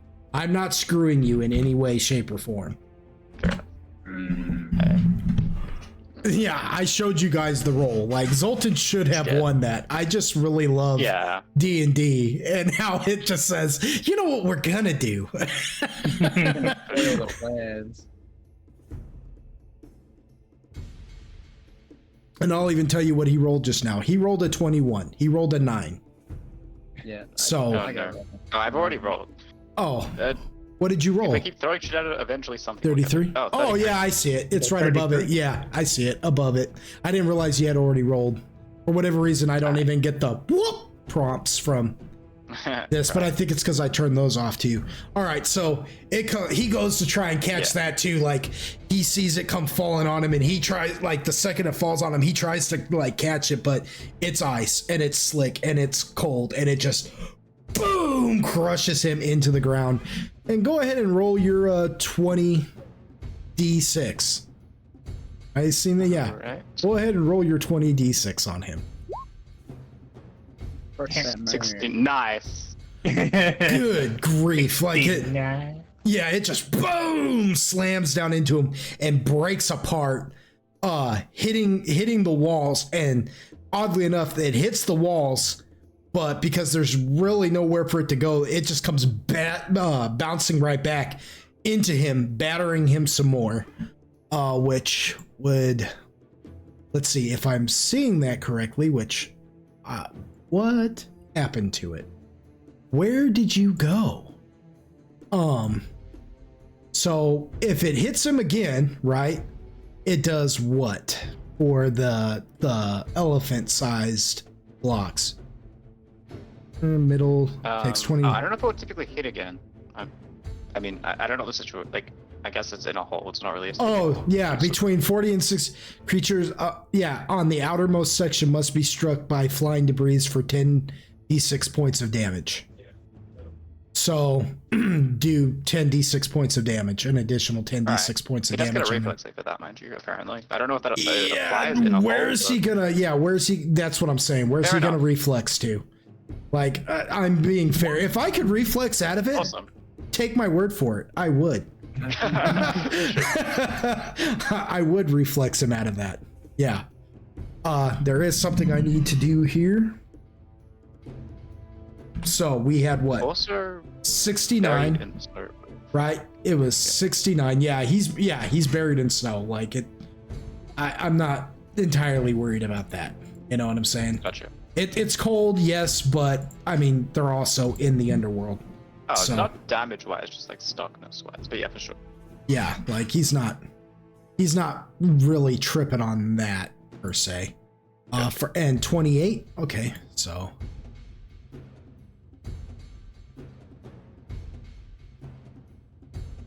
Okay. He is looking pretty freaking rough, you guys. But he's not dead. Like, all the snow covers him up, and it for a minute there, like, Otis, you can see down in there perfectly, you know? By this time, Zoltan, yes, you have rolled out of the side of the mountain. You have managed to dislodge yourself, and you're rolling back towards the hole, correct?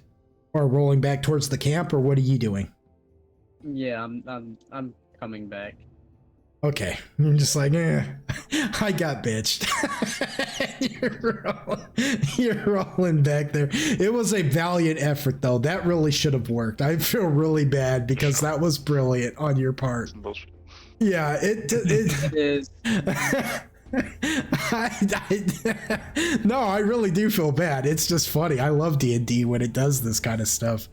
I had a brilliant plan. Yeah. Foiled by a mere one. Meanwhile, Mind Doc, you cast that, you know, down in there, but you can't really see down into the hole. You just watch the iceberg happen, and then you hear a series of kapah, and you hear the troll just again go, and a torrent of snow just comes billowing up out of the hole for a second there. Meanwhile, Otis, you watch the whole thing go down. You watch as the iceberg smashes him and then turns into giant ice cubes that slap against the wall of the hole, and they come slamming back down into him, and then just become like a blanket of snow over the top of its body as it's laying down in that hole. And then he becomes real still for a minute. You think, you hope, perhaps that it is dead, until you see a fist come up out of the snow and just, you hear it, but its hands kind of limp and shaking as it's clawing at the walls now, pulling itself up out of the snow, just, and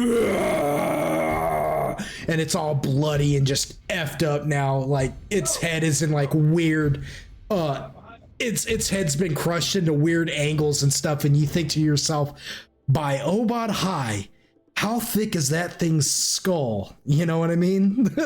Like, as it's pulling itself up out of the snow. It is not dead. And also, you take note of Mindoc's ability to do this. Yeah, he's a bit impressed. So what now, you guys? Because that thing is so ticked now that it's like jumping. Yeah, you can be near the hole if you want. Can I get near it and just spit at him? Just magma spit. Yeah, you sure can. So you I can. didn't realize it was like, I didn't process it was magma. I thought you were just disrespecting it. That was very funny. Yeah, no, it's magma. No, it is disrespect in a way. It does not deserve me to go back down in the hole. Yeah. That's not the sound. So you come rolling up on it and just spit down into the hole on it. Black. Yeah, it's where is it? It's a ranged 18 plus 18, 3d8 plus 2, and then 50 feet. So it's a ranged attack, is what you're saying? Yeah. All right, so roll your ranged attack. Oh.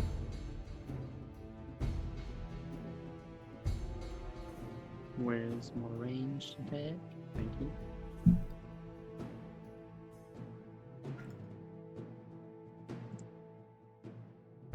Okay, that is a hit. Roll your damage. What? Do the plus 18 on the end of that? Or what is the plus 18 for? Let me look, because I have no idea what it is you're even talking about. Let's see. Extreme. Where is the magma spit? I don't. Oh, magma spit. Plus 18 is what you would roll for the attack. It's 1d20 plus 18.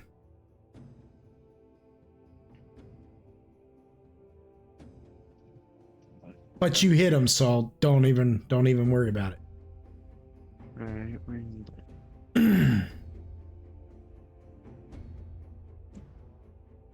So just roll the 3d8 plus 2. It's 2. Oh, because it's your dex. It's not your... Ah, that's right. That's right. Okay, for 17 points of damage. Right? That ends him. That ends him. How do you want to do it? With the most disrespect, I spit at him and just look at the trolls next for bringing out this. Nice. A ball looking at something with disrespect. Yeah, with the utmost disrespect, you just I'm picturing kind of like walk by, casually spit down the hole, and just look at the gnomes. Yeah, that's a good one. Yeah, you just go casually rolling by, stop, spit down on him, and it just hits it right on its head and just begins to burn through its skull that's already been weakened and deformed from having so much land on it that it just burns a hole into it and starts to burn it from the inside out. It's just... And as it melts and falls back into the snow, its snowy grave, and just burns into the snow. Burning in snow, that's cruel. Yeah, just He just Otis is going to start airwalking back down to the ground.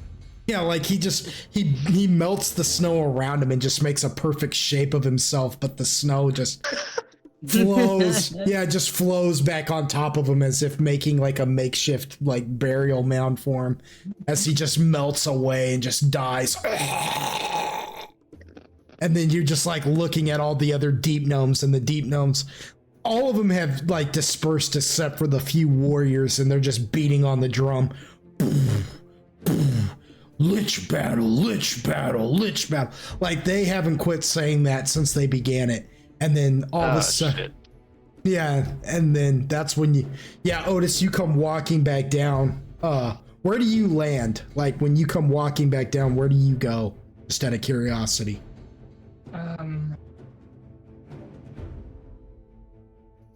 Say about 20 feet away from Zoltan. 20 feet away from Zoltan? Mm-hmm. Okay, so like on the opposite side of the gnomes. So like away from them. Yeah, you're behind Zoltan. 20 feet away from Zoltan. Zoltan's probably about 20 feet away from the gnomes, so that would make you about 40 feet away from the gnomes altogether. And because Zoltan is now like standing there, like staring at them, you can see between Zoltan's legs perfectly, like the gnome standing there, and you can see between his what? Between his legs, like he's still a ball, isn't he? He ain't got legs. Oh, I thought he was standing. I thought he said he spit and then stood up and was staring at the gnomes. Oh yeah, I stood up. Yeah, I thought that's what he said. I could have misheard. Yeah. But like he's standing now, like so, like you can see perfectly, like past him between the legs and everything. You know what I mean? And that's when you guys witness the flap of the curtain of the stalagmite just fly open, just, and it's that one noise of the flap just that causes the deep gnomes to stop, and then they all look and kind of mumble to themselves. They're like, "Rah." And then they scatter and get out of the way. And you guys watch step from the stalagmite. You see a singular foot come stepping forward. Out of the darkness, you see standing there with a long white beard and a bald head and pale skin, wearing round spectacles and gray tattered robes. A gnome. Necromancer. Looking at you. He says, "What's this? Trouble? Who dares come to the kingdom of Nomus Blackcraft?" Otis, you recognize him. Oddly enough, you recognize this little gnome, and you don't really remember why you recognize him, but he is extremely familiar to you.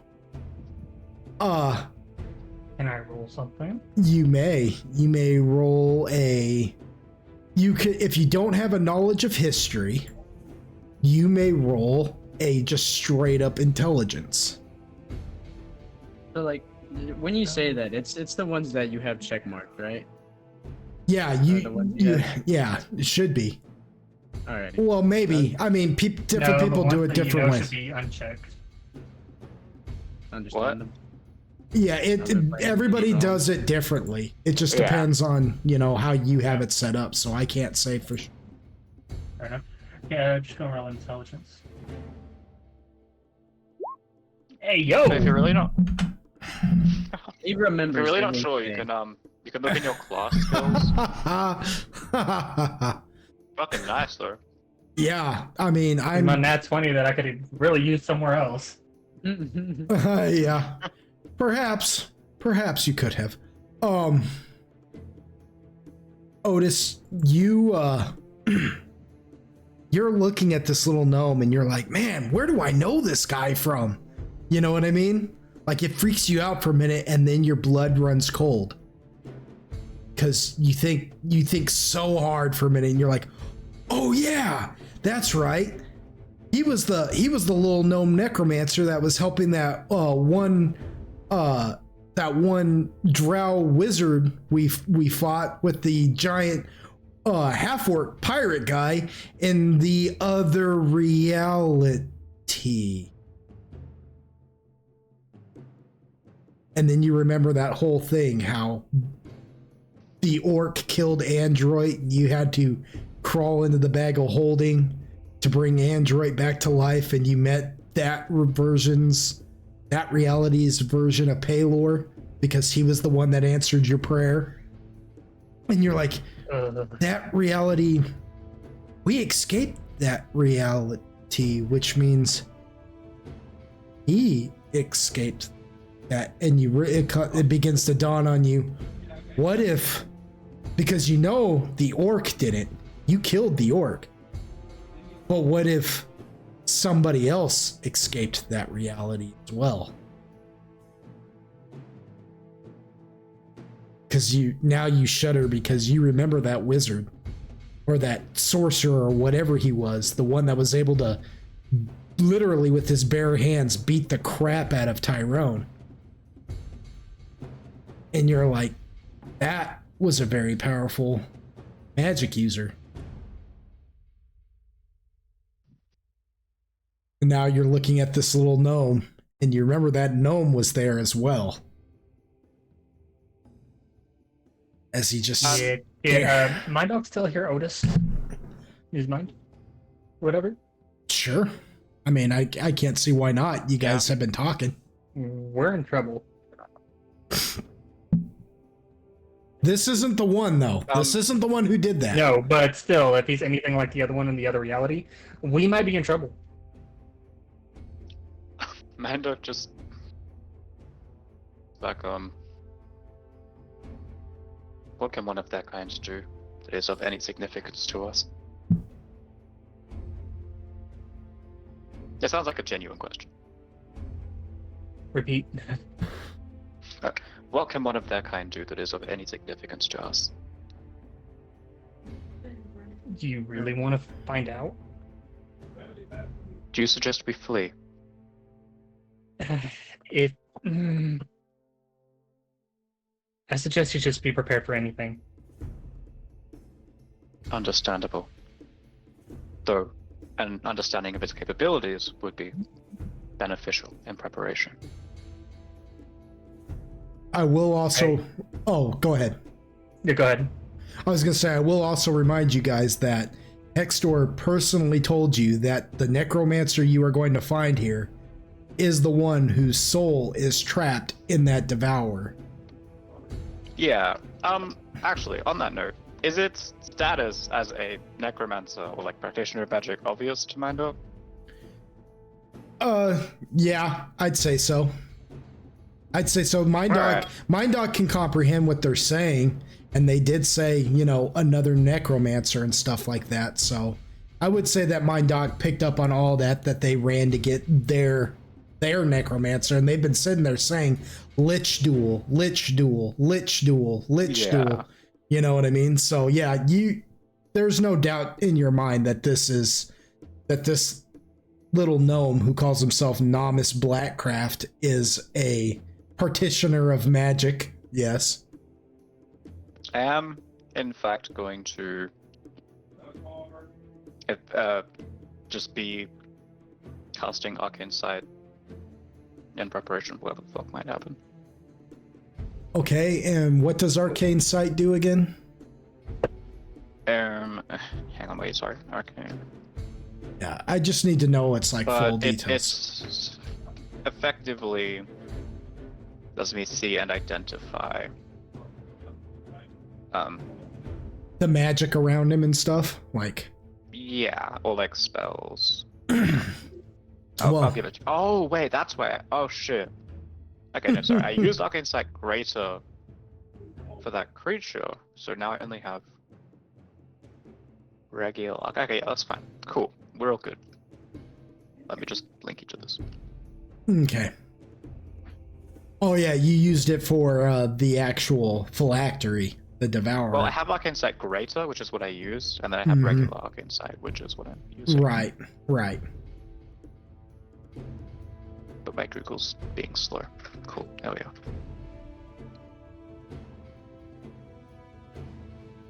Yeah, I guess whenever you're done with that, Otis is going to speak up.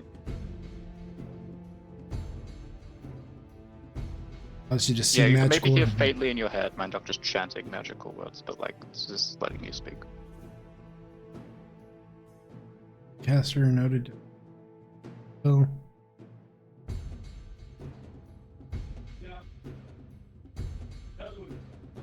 So what? As noted in the description of the item or creature bearing the aura in line of sight, you can make a spellcraft check to determine the school.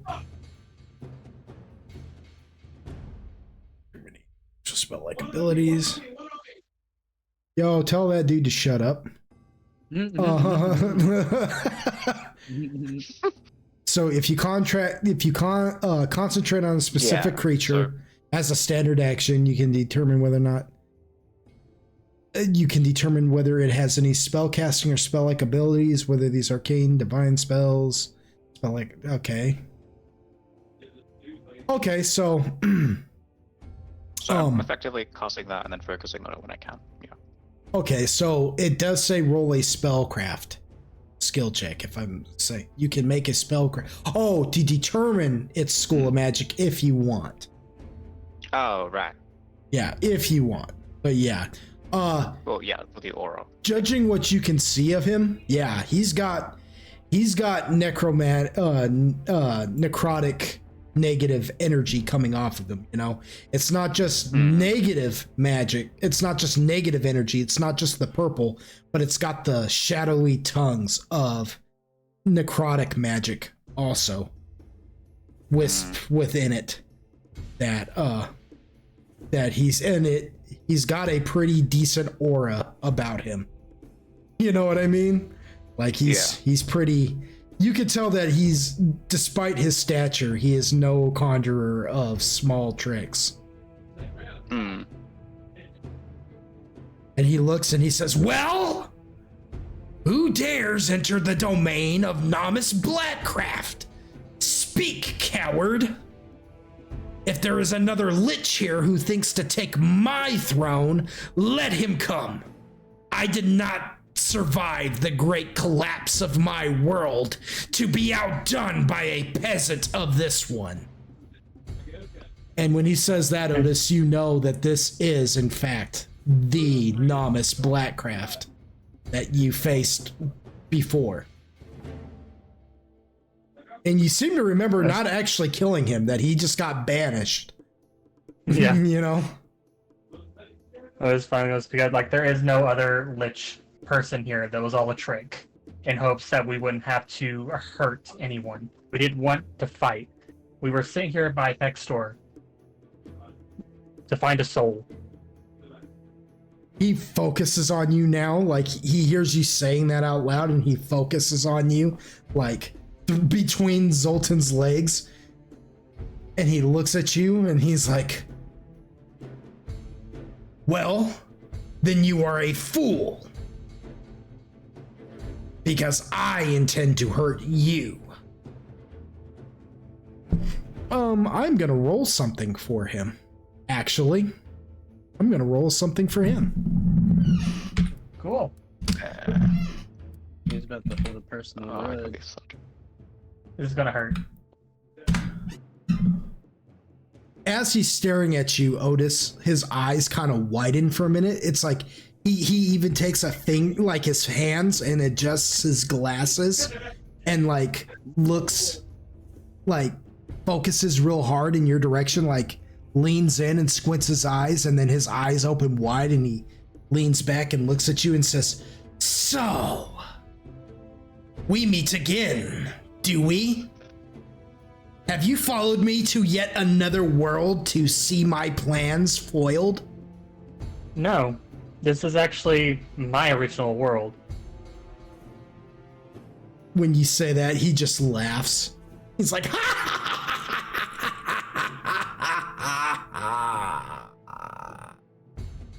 He says, huh, Ha, ha. how strange. He says, well, you'll find that you won't be able to banish me this time. I wasn't the one that banished you. I don't even think the person that did is even here. I think they're long gone. He says, yes. Left within the Great Collapse, no doubt. Which means you have no allies. And he looks up at you, Zoltan, in your elemental form, and he says, and I suppose you think that is supposed to be scary. Can I spit at him? You sure can. You sure can. When I'm done with my spell, I have another one lined up, but whenever that is. The fuck? I ain't taking no disrespect from a fucking midget. You, Whoa. you can't say that.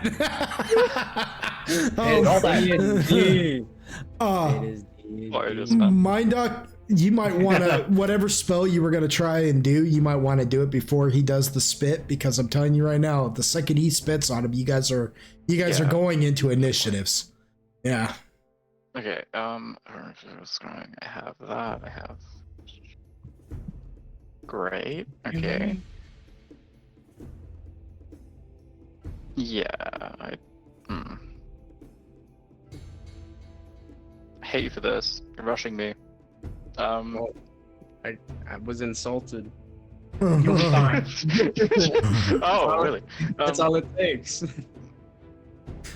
Alright, then I will have to pick, I suppose. I'm gonna fly down to Otis as I do this, and I'm gonna put up a field of resistance where we are. And that is what elemental resistance? Might understand that. Field, no, sorry, I think you choose one, and I'm pretty sure you can choose just magic. Oh, it's like magic resistance is what you're putting up against him. Yeah, I believe so. Okay. Why is Fair Google enough. a bitch? I have a question for you. What's that? Could you explain the finger of death? I'm trying to figure out what book it was in. Oh god, okay. The finger of death? The spell finger of death? Yeah. The spell finger of death?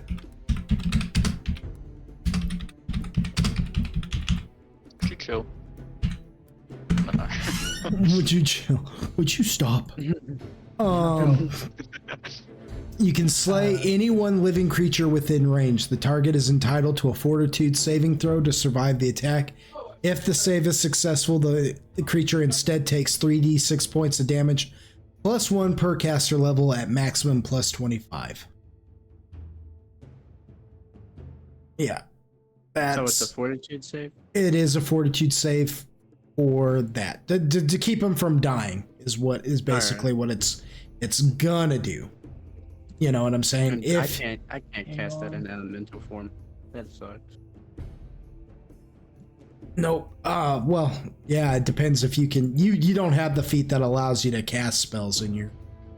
Do you? I have a feat that lets me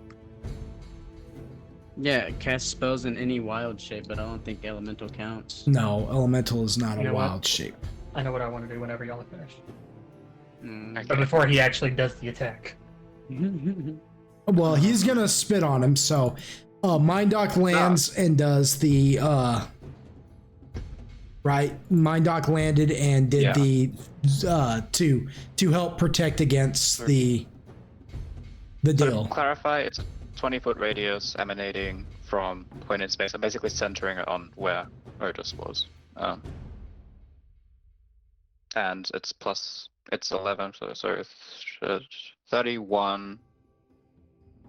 Oh, we're doing like so 31 spell resistance. A 31 spell resistance? 11 plus caster level, yeah. Okay, so he's got to roll at least a 32% or higher. Okay. Okay. Is there any kind of buffs or anything you want to add to that to increase its resistance, or no? Is there any that you can do? I guess I should ask, but I mean, there's other spells I would cast to like buff, I guess, if I have time. But to what? To buff it? well, not to buff it, but just to buff generally, but not really for the field. No. Oh, okay. I'd also hit myself with absorption if I could. Mm-hmm. Oh, well, I'm sure you would. Oh. Yeah. Pump up my tires, then deflate them. Why don't you just slash them?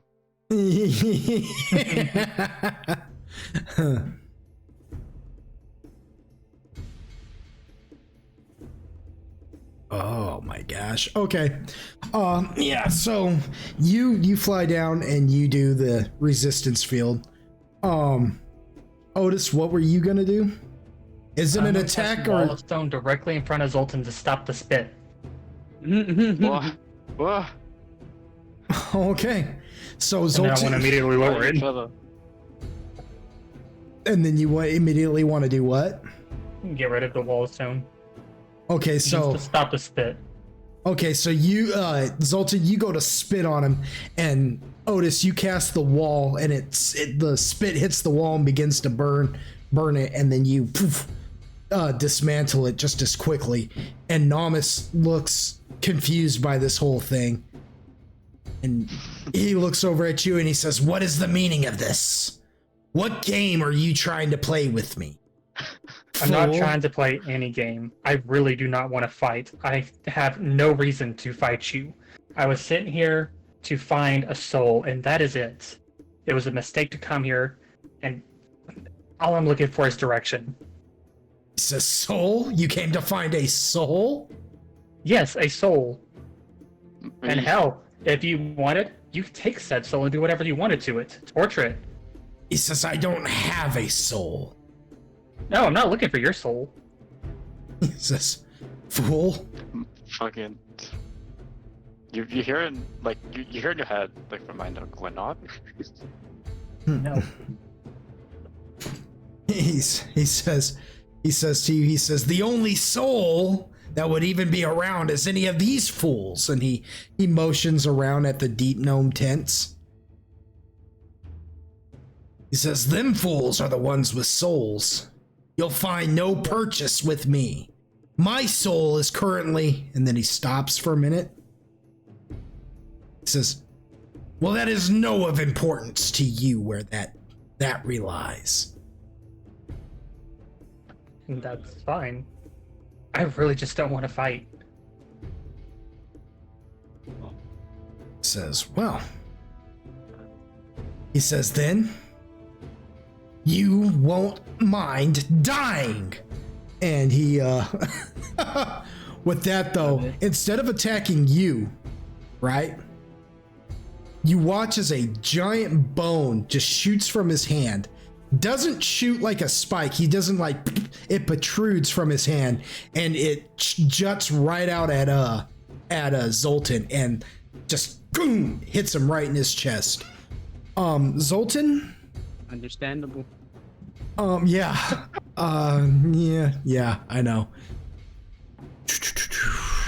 I would hit me too. Go ahead and okay, so I'm gonna roll. What is your touch AC? Yeah, no, you don't get to know that. Yeah, I do though.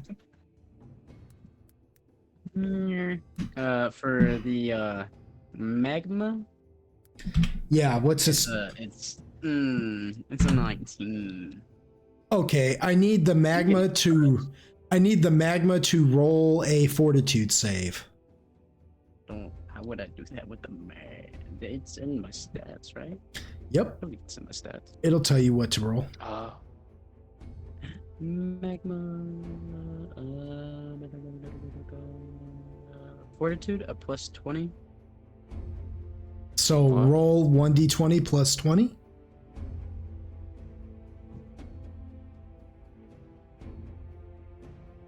Touch AC. 1d20. You said 1d20 plus 20, right? if that's, well, let me look. Okay, wait, hold on. Let me look at that real quick. Let me make sure you're looking at that right. Because, I mean, you may be looking at it right, but I just want to make sure. Because that seems kind of crazy to me. I know you did, but... Wait, is it a touch hit you're asking for? 40. Yeah, it's a plus D20. Yeah, no, I hit him. I just need him to roll a fort now. Okay, and you rolled a 27. Ooh. So, I need you to... No way, it's a 7. In your strength. Yeah. What? Yep, in your strength. You know what, my doc, here in a minute, I'm gonna need you to roll something too. Okay, but are you saying the fortitude is 7? Okay, anyways. I didn't tell you what level he casted this at. Oh, okay, never mind. I was under the impression Zoltan had 7 fortitude save. Okay.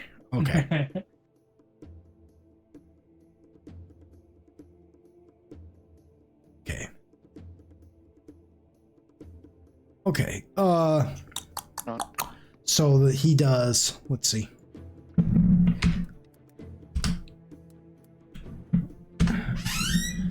Zoltan, in your strength, on your strength stat, right? Mm-hmm. I need you to, let's see. I'm gonna have to look at it to let you know. Okay, you know how your strength stat, it has the different columns, right? In temporary, I need you to put a -4. Well, okay, never mind. Do a -4 to the magma, your magma form's strength. So what is his strength at right now? I believe it's 16. No, a 26. So 26. 22. Yeah, so he just took 4 points of strength damage. So you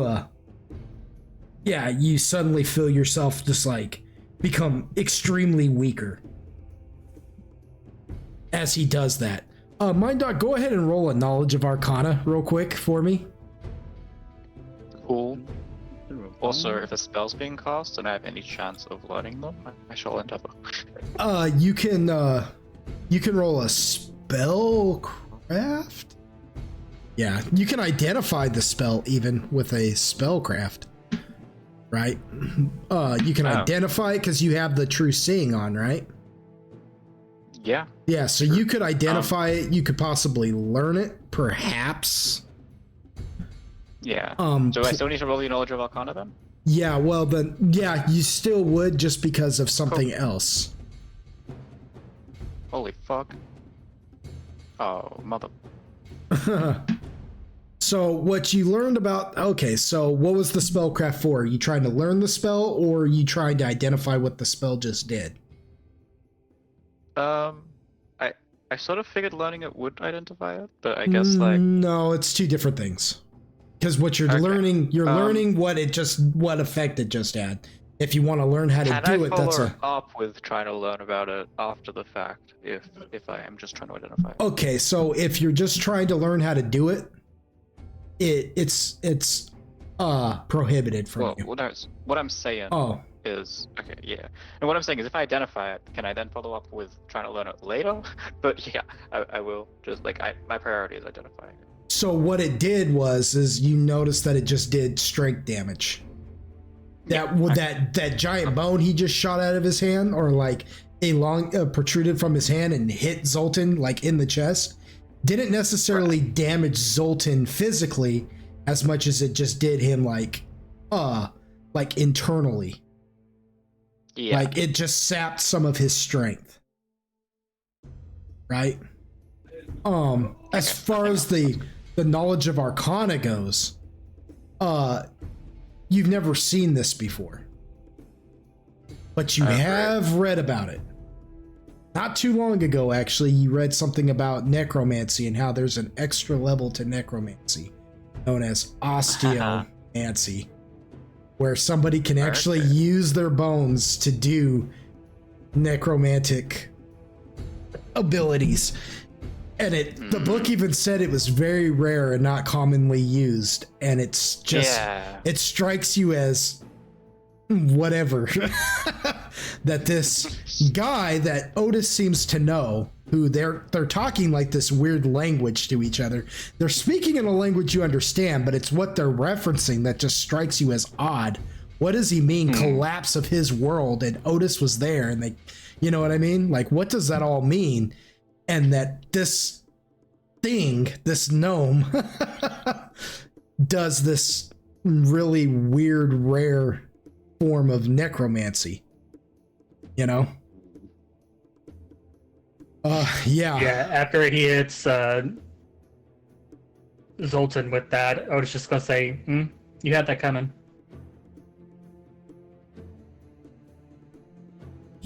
He looks at you, Otis, and he says,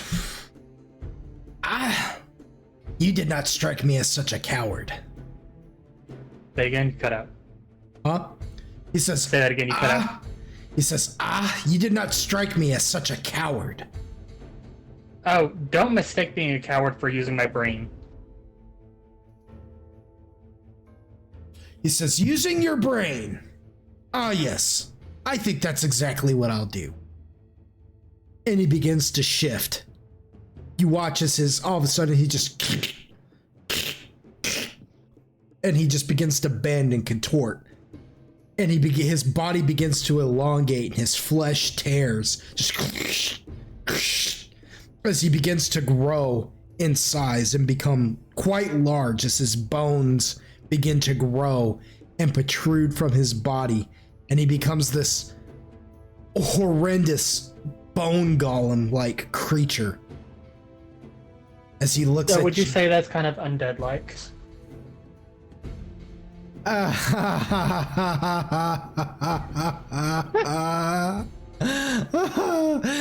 I would say he doesn't have a soul. So I would say that is extremely undead-like, yes.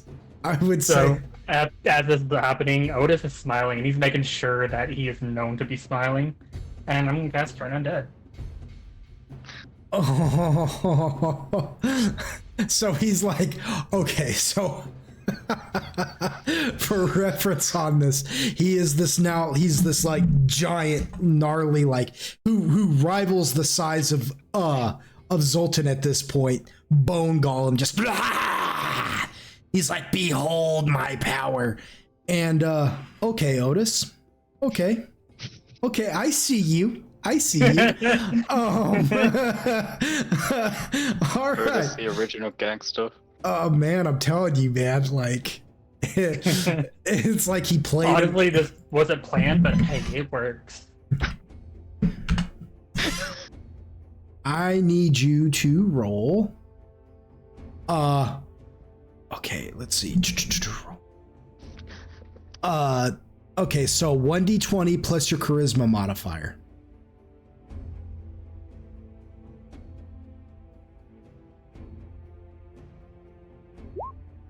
Oh, that is so close to a 1. But still bad. Do you have any more hero dice left? I do, but not enough to make a difference. You might. How many do you? You know what? How many do you? All that I have left. How many do you have left? 25. He says not enough to make a difference. What do you mean? Wait, what's the potential of that? Like 4 times 20? That's like more than 100. You use as many as you want. Take a guess on how many you need to use. I'm going to tell you have more than enough, but go ahead and roll however many you think you need. I'm using a lot. Oh my god! What the fuck? Oh my god. Okay, so you used all 25. Ooh. Okay, so yeah, you get his turning level and then some. You far exceed his turning level. Let's see. That's good to damage. I have it written down. So targets within range, roll 2d6 plus your class level, which you're using your cleric level. So what is your cleric level? Fire level is 14. So 2d6 plus 14 plus your charisma modifier. My charisma. Yeah, your charisma. Your charisma. Makarasma.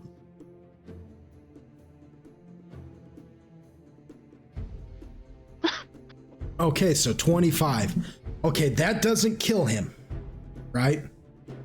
That won't kill him, but what you do is you hold out your... you tell me what turning looks like for Otis. How does Otis go about it? And when he springs it on somebody, what does it look like? You explain it to me, you know? So while he's doing all the contorting and shit, bones cracking, all that, Otis just watching with like no expression, and then once he's finished, does his little roar or whatever, Otis just pulls on a grin, pulls out his rose, points it at him, and then just a beam of light just shoots at him.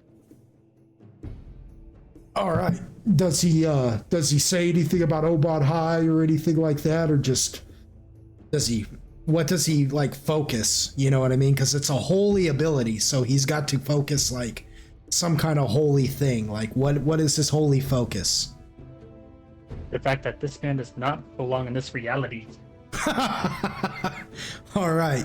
So you feel the hand of Obod High touch you, like it's almost like he's standing behind you, and you feel his hands rest upon your shoulder, and you feel all his might go into the rose as the rose points and the petals open up on it and spin, just, you know, as it blossoms, and out shoots this holy green light in his direction and hits him. He's like, "Oh no!" And it doesn't kill him, but he becomes extremely afraid of you. And then I was gonna say, what was that about being a coward? He's like, "No!" And he actually flees from you. He does everything he can to get away from you. He begins like crawling. He's like trying to crawl up his stalagmite home to escape you. He is freaking out so bad, leaving him open for attack from everybody else. Now, Otis, Otis is now gonna look at both Zoltan and my dog and say, "Have fun." I will say this, Otis, if you get within 10 feet of him, it will break the turn, right? It will break the turn. And I'm telling you this as your DM, and to be fair about it, I'm not going to let you just accidentally do it. And then, you know what I'm saying? But you can stand within 10 feet without breaking the turn effect. You just cannot approach them. You can attack them with ranged attacks from at least 10 feet away, and others can attack them in any fashion without breaking the turning effect. They flee for 10 rounds. For 10 rounds. So I'm going to let you guys each make a total of, because we're not in initiatives, we've kept that from happening. So I'm going to let you each make 10 attacks. And if you can kill him within 10 attacks, you have won the day. I have a sort of alternative potential thing. Is he bigger than 20 foot across? Like either length? He's 20. His reach is probably, because Zoltan, what is your reach? What is your magma elemental's reach? How do I see that? It'll be in your description, I believe. I believe it'll be in the actual description. I believe I put reach in there for this kind of reason, really, to determine. Maybe not though. Yeah, reach 15 feet. 15 feet. It's at the very top. See right there. You'll in each one of these elementals, you'll have your HP, your AC, your grapple, your speed, your initiative, your size, and your reach, and then you'll go into your abilities, then your saves. They all have 15 feet. Okay. So his reach is the same as Zoltan's. So if he can reach 15, that means he takes up at least a total of 15 spaces on either side. Or not 15 spaces, but 15 feet on either side type of thing, because that's how he's standing. You know what I mean? Mm. Okay, so 15 feet on either side, you say? Yeah, I mean that's his reach. So that's technically he's only standing in one space, if that makes any sense. Yeah. But he takes Okay, up cool. a Well, total if of he's 5, 10, good, 15. Yeah. I want to try to put a force cage around him, Okay. which is just a 20-foot cube of force, immovable. It can't really be broken. It can't or it can? Can't, like, unless you use a disintegrate spell effectively. Okay. There's the actual spell itself. It in fact does not have a saving throw, I think. Not that They're he just would kind be. of trapped. He's not in any condition to do that. He's pissing his pants Fair enough. right now. He just saw the face of God. Yeah, I wonder how mad Bog is at me right now. I'm not mad at you at all. I'm actually extremely impressed. I promise you guys, by the way you guys did all this together and worked together, I promise you by the end of this, you're walking away with hero points. I wish to do bull rush. Hell yes, it's like my Creatures within the area caught in a teleportation and other astral travel provide means. Okay, so that would provide means of escape if he wanted to do like astral or teleportation. But the force walls or bars extend.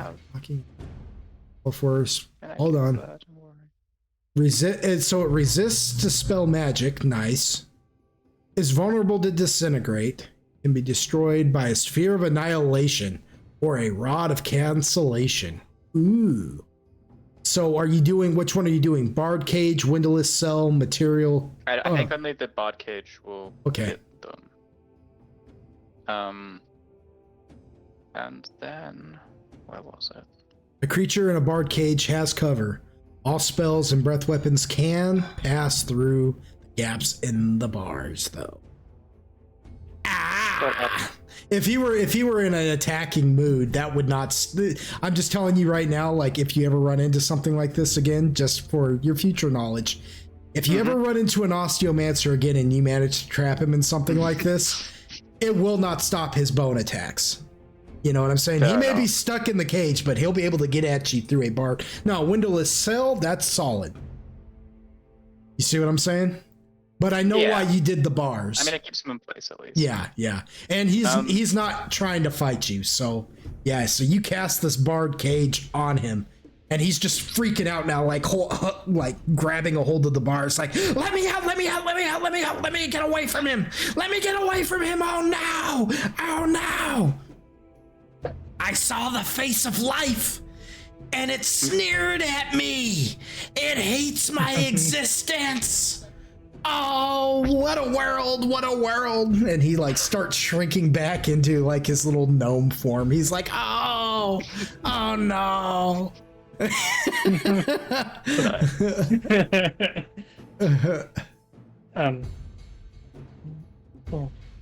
Would I be able to cast Turn Undead again, just like for damage? Well, hold on. I want to know what Zoltan wanted to do because he was wanting to do something, and I interrupted him I interrupted him to resolve everything going on with Mind Doc. So you go ahead, Zoltan. The floor is yours.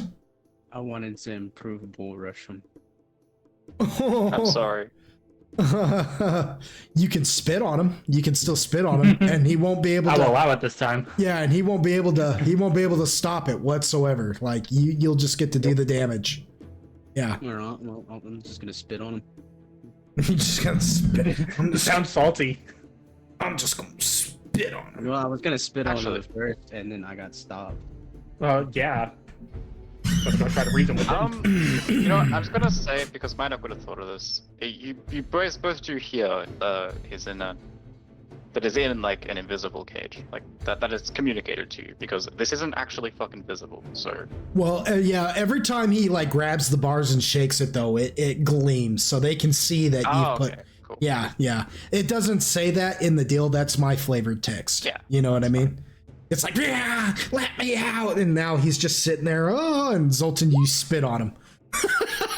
You're like, F your life. Bing bong. For 20 points of damage off of him. Alrighty. Oh, right. Wait, fuck. What was the 20 points you said? Yeah. Yeah. Okay. this level, I feel like an actual fucking wizard scrolling through all the goddamn spells to find the one I want. It takes like 3 hours. He's just sitting there getting spit on. He's like, ah, no. He's like, let me go for the love of. And he even says it. He goes, Narrow's beard, let me go. Can I unshape? Can I go back to human form? To your half drow form, yes. Yeah. Be specific in that, because if you say human form, I'll let you shapeshift into a human and be like, there you go, you're a human now. You know what I mean? Yes, I wish to go back to my normal form. Now, I don't distinguish between the word man. Like, I know, like, in Lord of the Rings, they give man its actual race and they say elf. But to me, man is a universal word. Like, you can be an elven man, right? An orc man. You see what I'm saying? Gotcha. So, if I say man, if you say the word man, I'll know what, you know what I'm saying? But if you actually say human, I'm going to be like, oh, yeah, okay, you're human. That's the way I distinguish it, right? I wish to be my normal self. All right. So you break down it looks like you kind of melt for a minute and then all that just dissipates and you are back to your regular self once more. And he's just over there crying. Namus is just over there crying. He's like,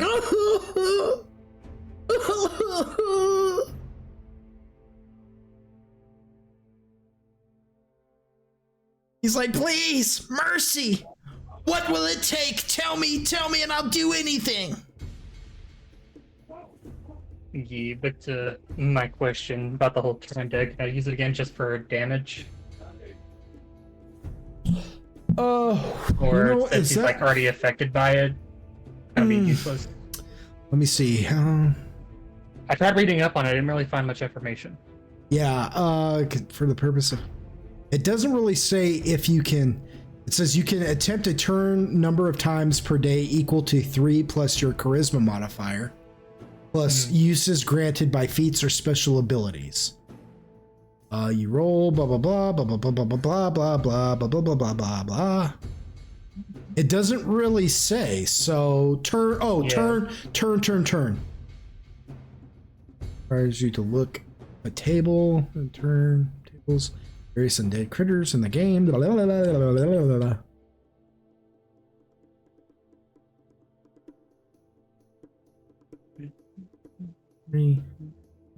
Alternative turning. Okay, that's for like rebuking.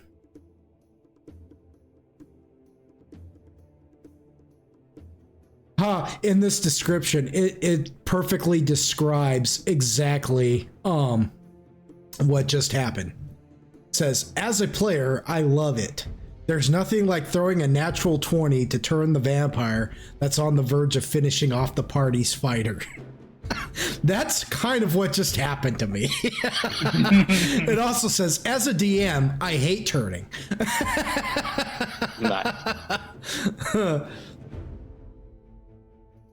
Man, I should have... if I hadn't said anything about his soul being gone... Although I kind of did it. I did it to myself. I made him undead. He shouldn't really be undead, but he kind of is. So I have to. So what are you two doing at this point? You're not... Okay, so yeah, you could try and kill him. You could go for another turn and see if you can kill him. All right. But you've only got so many turns left. How many turns do you actually have? 5 left. 5 Which left? I also wanted to ask... does it revert back to the normal amount when we go back, or is what I do here stuck with me when we go back? Oh, like everything you guys have used, will they revert back? Will it revert back? Yeah, will they revert back, or are they just been used? We shall find out next session. No, it'll revert back. It always has. Okay. It always has in the past. Okay. Everything you guys use for this, you'll get back. Don't worry about that. Cool. I might have considered that and taken note of what I've actually fucking used because I've just been marking them as. Anyway, whatever. I'll figure it out. He's gonna go back and listen to the recording. He's gonna give it all back. He's gonna give it all back. He's gonna be like, well, because I can't be sure, I'm giving myself that back, and that back, and that back. I must have greater arcane sight like that. Yeah. Yeah. No, so that good. one I'm taking note of. I actually told you. And the cage, and the iceberg. All that's gone. Yeah, No, but- I'm just I said you get it back, and I'm like, all that's gone. No, forget that. That's what you get. F around, find out. Yous will hear, while he is vulnerable, I should like to interrogate him if yous will hold off. Otis says, sure. Don't take too long, though. What does Zoltan say to that? Altho's I want to know if Yeah. Zoltan's cool with it. I spit on him again. You can't magma spit when you're in your regular form. You just spit Yeah. on him, just spit on him. Yeah.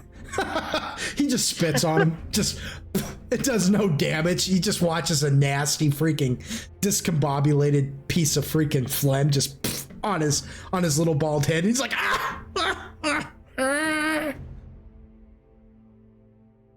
yeah. Altho's the Mandok in his form's gonna like fly over to the cage, and then all the little kind of crows, you guys just like all start flying towards him and just smash together into this cloud of feathers that materializes into Mandok's regular elf form, and he just walks towards the cage. And I'm going to use. If I will, sorry. I'm going to Okay. be prepared just in case to cast it, just in case he tries to pull something Yeah. that I don't like. Good idea. On who? On Mind Doc? No, on Baldy. Oh, Namus.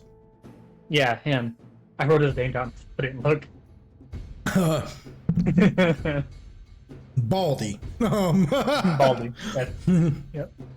So Mind Doc, all these crows just come flocking to you, onto you, and it's just, you know, they make the bird noises. It's all wah, wah, wah, wah, wah, wah, and then it grows. It's like an amalgamation of just birds all mixed together. It's actually quite unsettling to look at because you can't make out like where a head is or a foot. It's just wings and birds and beaks, and you know what I mean. And it grows to your humanoid form, and then just disperses in like a burst of feathers, and you're just standing there whole once more.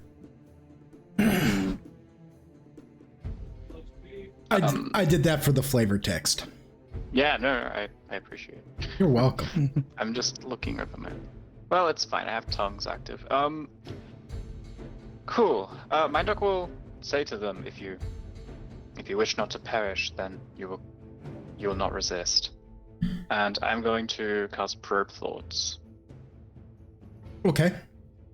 which is linked to here, and I know what it does, and he's not Oh, he's cool. not I basically I get the gist of what you're trying to do, and because he's not Right. going to resist, because you know he's currently peed at least twice now. yeah. Yeah. Questions I'm going to ask is firstly, I'll ask, is your soul in a phylactery? Yes. Is said phylactery I'll describe it like, I guess, reptilian undead creature dwelling in the underworld with a great degree of magical resistance? Yes. Okay. It's And like, then if you mean a devourer, How- yes. I think these are How just will yes or we- no questions, though, aren't they? He unless I'm hindered, you pose the questions hypothetically. The answers to those questions are imparted directly. Hang on. I don't think it's just yes or no. I okay. think it's just. Okay, then I'm getting it kind of confused Yeah. with a different spell. There is one that it can only be yes or no. Oh, right. Okay, continue. Right. This one does say for less intelligent creatures, it may only yield up appropriate visual images in answer. Oh, Yeah, okay, anyways. yeah. You just see a horse dick. Okay, anyways. Nice. He's just like, ha, So- I did that one for me. Yeah.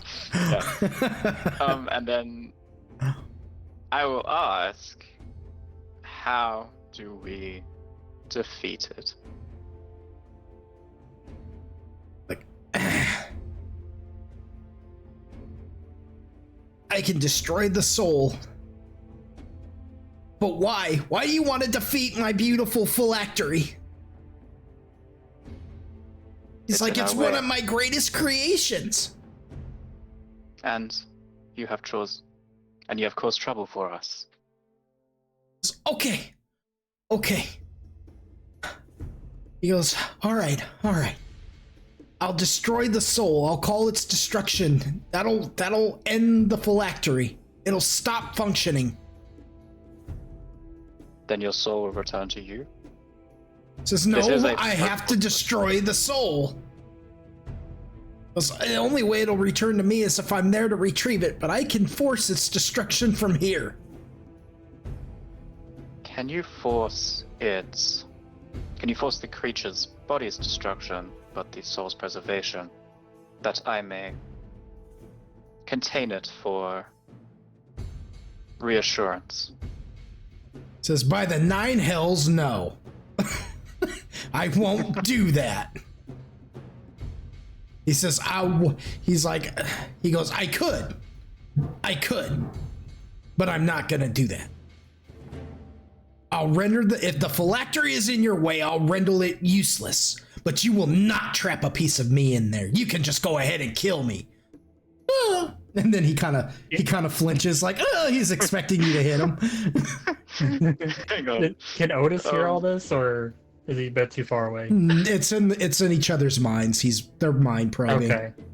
What it looks like to you is Mind Doc's just standing over this pitiful little gnome now, just looking at him deadpan, and the thing is just sitting there, and then you watch him like flinch, but you do hear him go, you know, Yeah, Otis is gonna say out loud, like, you were calling me a coward. If your current form dies, will your life remain, in a sense, through the phylactery? He kind of, at this, like, as scared as he is, he kind of half smiles at you, and he says, you think this is just it? And then he kind of shivers a little bit and then goes back to being afraid. For like a brief moment there, all that arrogance he had returns to him. I just sent you a spell, and he tells you, this is only level 1, baby.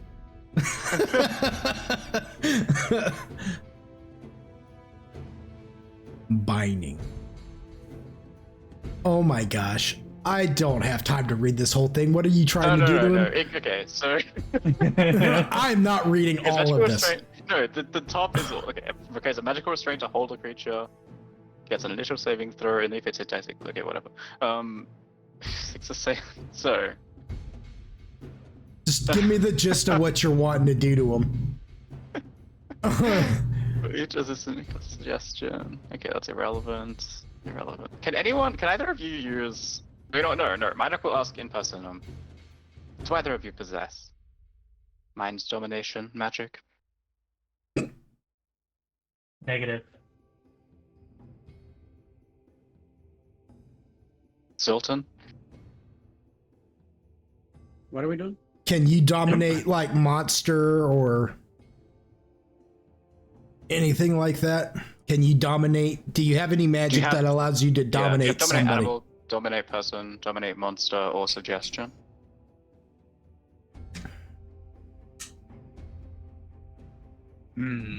As a spell. As a spell. Dominate? Yeah, dominate. I guess it would need to be dominate person or dominate or suggestion. Oh, you're gonna try and force him to let you take his soul. I just realized. Force him to do something. I do not, sorry. Alright, good thing Otis can't hear this. Okay. True. Yeah, it's a good thing because Otis would be like, "No, we're not doing that." He would, yeah, guy would be dead already. Like, I don't fucking think so. Okay, yeah, fine. Object, permanent. Okay, cool. Oh, an inch. That's fucked.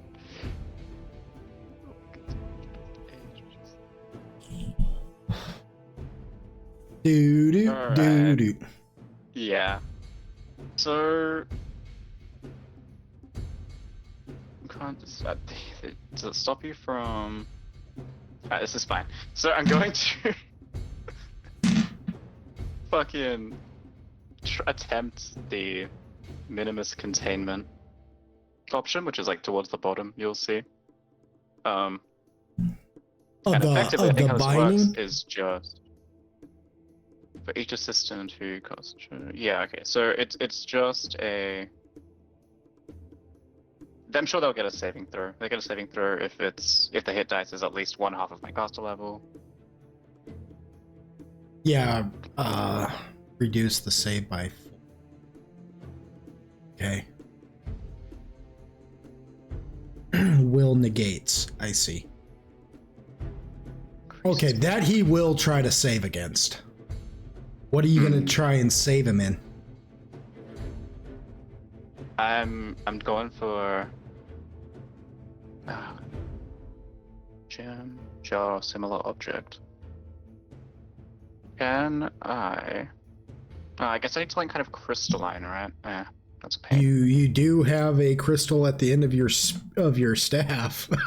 Yeah, but I don't want the motherfucker in my stuff.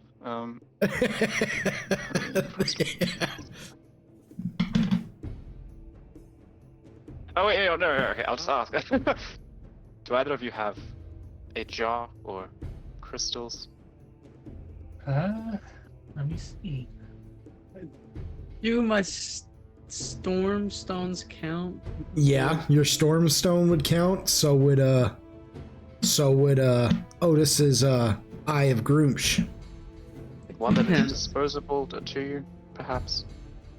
Nope. He's like, I'm not giving you Not my getting Eye rid of of the Groomsh. eye. Sorry. Yeah, you're not. What I could do. I can give him one of my stones. Mm-hmm. Okay, wait, can I just ask out of character? Or is it meta if I just ask what they do to not? Because I have it alternative, it's just not as cool. You can ask them in character, like if he wants to. And technically, Zoltan, you've only got one Stormstone, I think, but it's reusable. Is the thing. That's what makes that one so special. You've got one, and it's reusable. Yeah, that's a no. I don't even think I have anything else in my. He goes, yeah, that's a no. You can't have my Stormstone. Yeah, that's a no. If there's a jar, I'm guessing a bottle is also fine. Yeah. So, Otis is going to pull out his holy water and just dump it out and give him the glass that it was in. Surely that is a sin, God. But yeah, I'll take it. Go dump it on him. It's got a symbol of Obot High etched into the glass. Oh my God, this is so torturous to the chat. I love it. I love this. Okay, so what is the what level are you casting this at? Well, I don't have assistance, so it would just be my cost. It's caster level plus. But is it basically just the spell DC? I believe it's gonna be a -4, whatever it is. Yeah, it's the spell DC -4 because reduce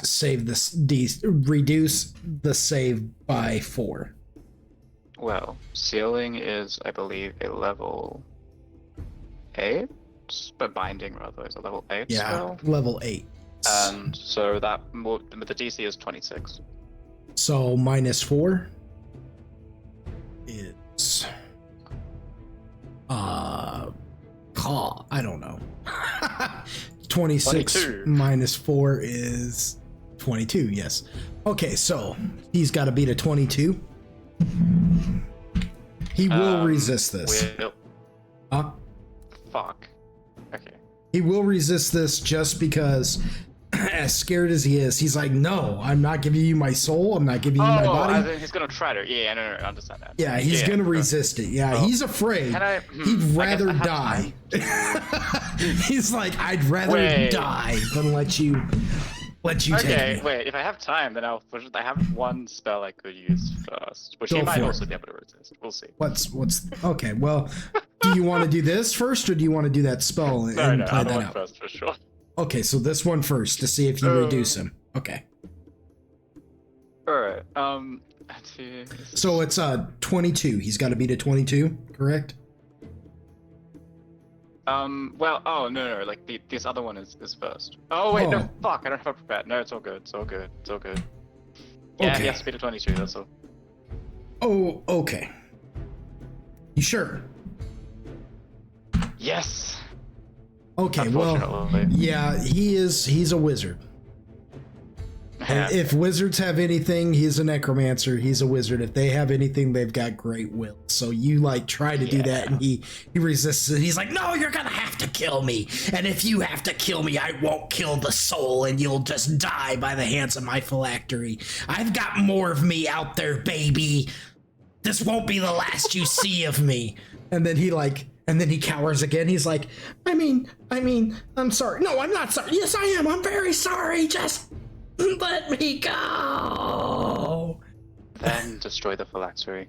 I will confirm that you have done so before releasing you. He holds out a quivering palm, and you watch as his hand begins to glow, and you see a soul appear in it. You see an image of the devourer itself, and a soul appear with inside its body. And he clenches his fist, and the soul, and the devourer just crumbles to the ground. He says, "There," and then he lets his wrist go limp, as it looks like actual ash has escaped his hand or something.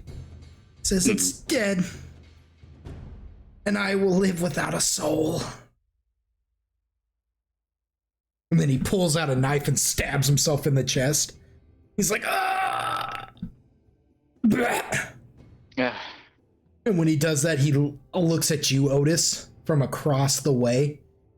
And he's just got nothing but pure hatred in his eyes. Otis just smiles at him and gives him a wink. As he hits his knees, and he looks up at you, Mind Doc, and he says in like a gargling whisper, as blood is just pouring out his mouth and running down his beard, and he says, "You're no fool. The others may think this is the last of me, but you know better, don't you? You know that this was just but a husk, but a trifle connection." He goes, "Don't stay in the underworld too long." And then he just falls over dead. Motherfucker. Alright. Well, you know what? I'm gonna go. This is pedantic, but I'm gonna check his dead, full. You know what? I'm gonna go as far as to say, Mindoc will cut the fucker open to make sure his heart is fucking still. So all the necromantic parts are not moving or whatever. Yeah, he's dead. You decast the cage, and you slice him open with your spear, and you yank him open and everything, he's dead. And but you look at it, and the rate of decay on his organs, it just seems odd to you. Huh. You don't have do you have heal as a skill? Check, actually. I sort of doubt it, but I know Otis does, but do you? I sure do. I got that shit too. We got to be medical examiners. Hold up. No, I do not have heal. So I did assess this, and I guess you guys can look. Yeah. Otis is gonna approach. What do you need me to do? Oh. Both Zoltan and well. do what? Yeah. Go ahead. What are you All gonna I'm say? saying is, Minoc just, I mean, all you saw is Minoc just cut this guy open, is like looking at him. Doesn't say anything actually. Yeah, I was gonna say both Otis and Zoltan walk up and just see what Mindoc is doing, and you guys can see his organs as well. Both of you, since you both have heal, you can both roll a heal if you want.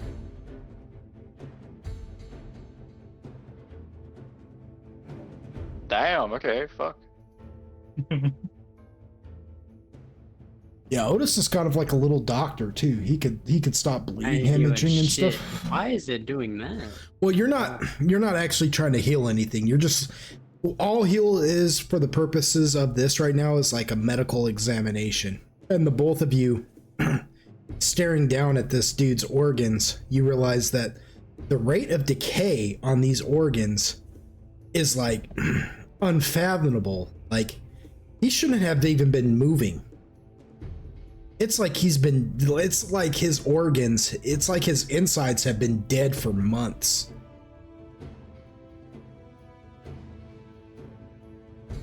Alright. Otis is going to tell Zoltan to step away. I don't know if you knew, but Firestorm has still been active. I am now going to make it to where it affects him, and I want the body to burn. All right. Because it's already dead, it just torches. You call a pillar of fire down on him. Right? No, not Flame Strike, it's Firestorm. Oh, what is Firestorm Firestorm? has still been active, and I hadn't made it to where it wasn't affecting anything. It was originally just for show, but now I want it to affect his body, and I want it to be burned up. I want nothing left. That's the flame. That's the wave of flame, right? That's the one where you can actually like cut out little sections of it to where it'll roll past whoever you don't want it to hit and hit everybody you do, right? No, it's called Firestorm. No, fire. Yeah, Firestorm. Hang on. Yeah, you said Flame Wave. Yeah, but it's like a wave, I think. I think Firestorm acts like a wave of flame, if I'm not mistaken, because you killed Elsa's wards with it one time. If I'm not mistaken. Let me make double sure. Here, I got you. I got you. I swear to God, you guys have too many spells. Just kidding. Whoa. Well, now. Yeah, when the Firestorm spell is cast, the whole area is shot through with a sheet of roaring flame. Yeah, like a wave. Sheets of roaring flame. Okay, sure. Yeah. I would Yeah, feel 'cause- guilty about this whole thing if I hadn't spent more than 7 combined hours scrolling through the hundreds of fucking 3.5. Don't feel guilty about it.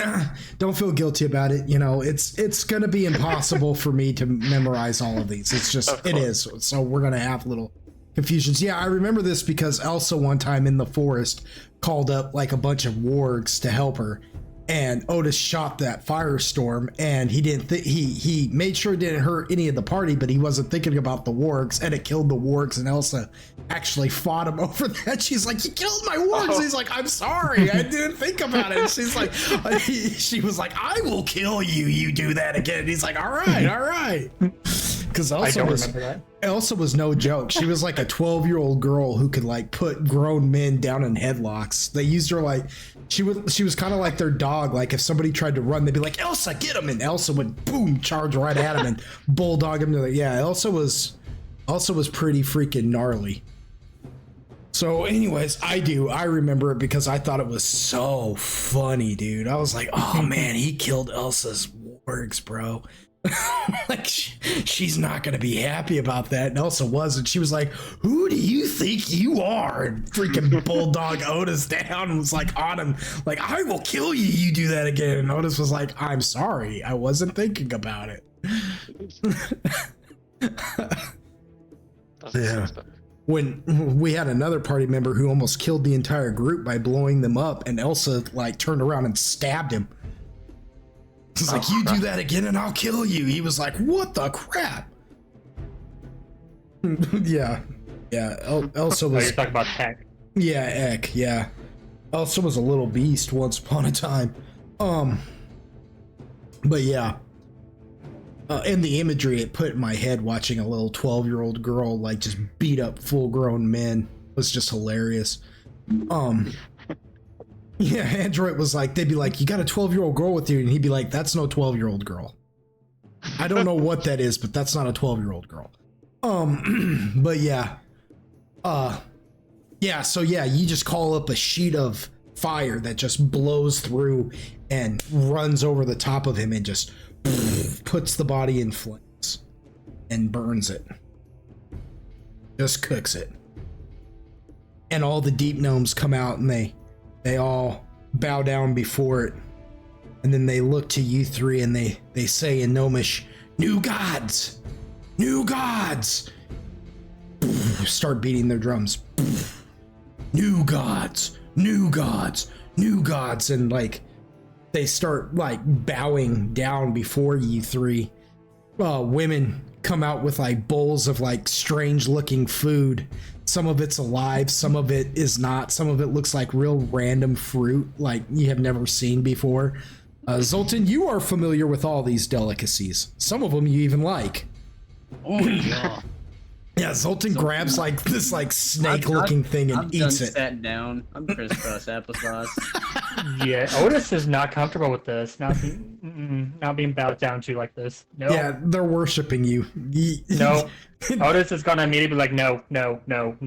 They are not listening. God. They are not listening at all. Zoltan's over there like, yeah, I'm a god. Bring me food. Bring me more food. Yeah, Zoltan said that out loud. Otis is glaring daggers at you.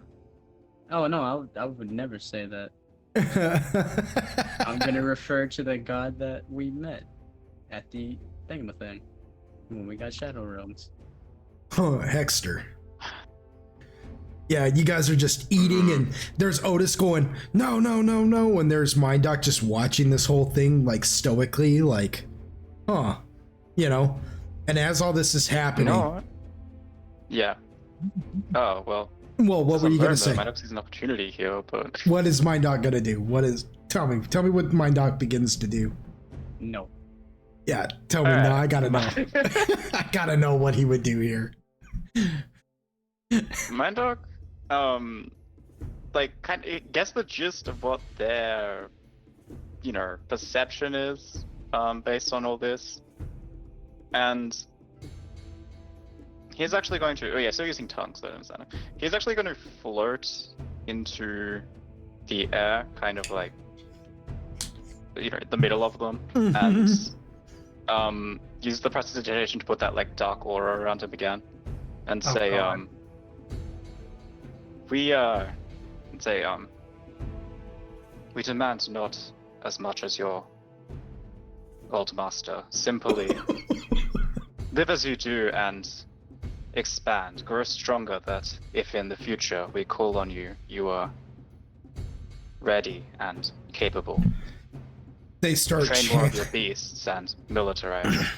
They start chanting, Lich Masters, Lich Masters, the Lich 3! The Lich 3! The Otis is actually kind of impressed with that, like, I can't disagree with that request. And they're like, the Unholy, they start saying the Unholy Trinity. The Unholy Trinity. And as they're saying that, as they're saying that, the fog rolls over the top of you guys as you guys are like, no, and the fog rolls over you guys. I want to leave an arcane mark on the fucking ground. Too late. Damn it! Too late. Whatever, I'll have to find it through scrying. Yeah, I'll look for him again. You guys are taken away, spirited away. What you don't see is once you are gone, they begin to collect the dirts from where you stood and kick off their sandals. And one of them says to the other, "This is now holy ground we stand on." Say, spread the word to the others. Let the legend of the Unholy Trinity spread amongst our brothers. That the three gods have come to free the deep gnomes. What actually happens with you guys, though, that you have no idea that just took place, once the fog dissipates, Mindoc, you find yourself once again standing behind the Devourer. but it hasn't fallen yet. It looks like it's still posed for an attack.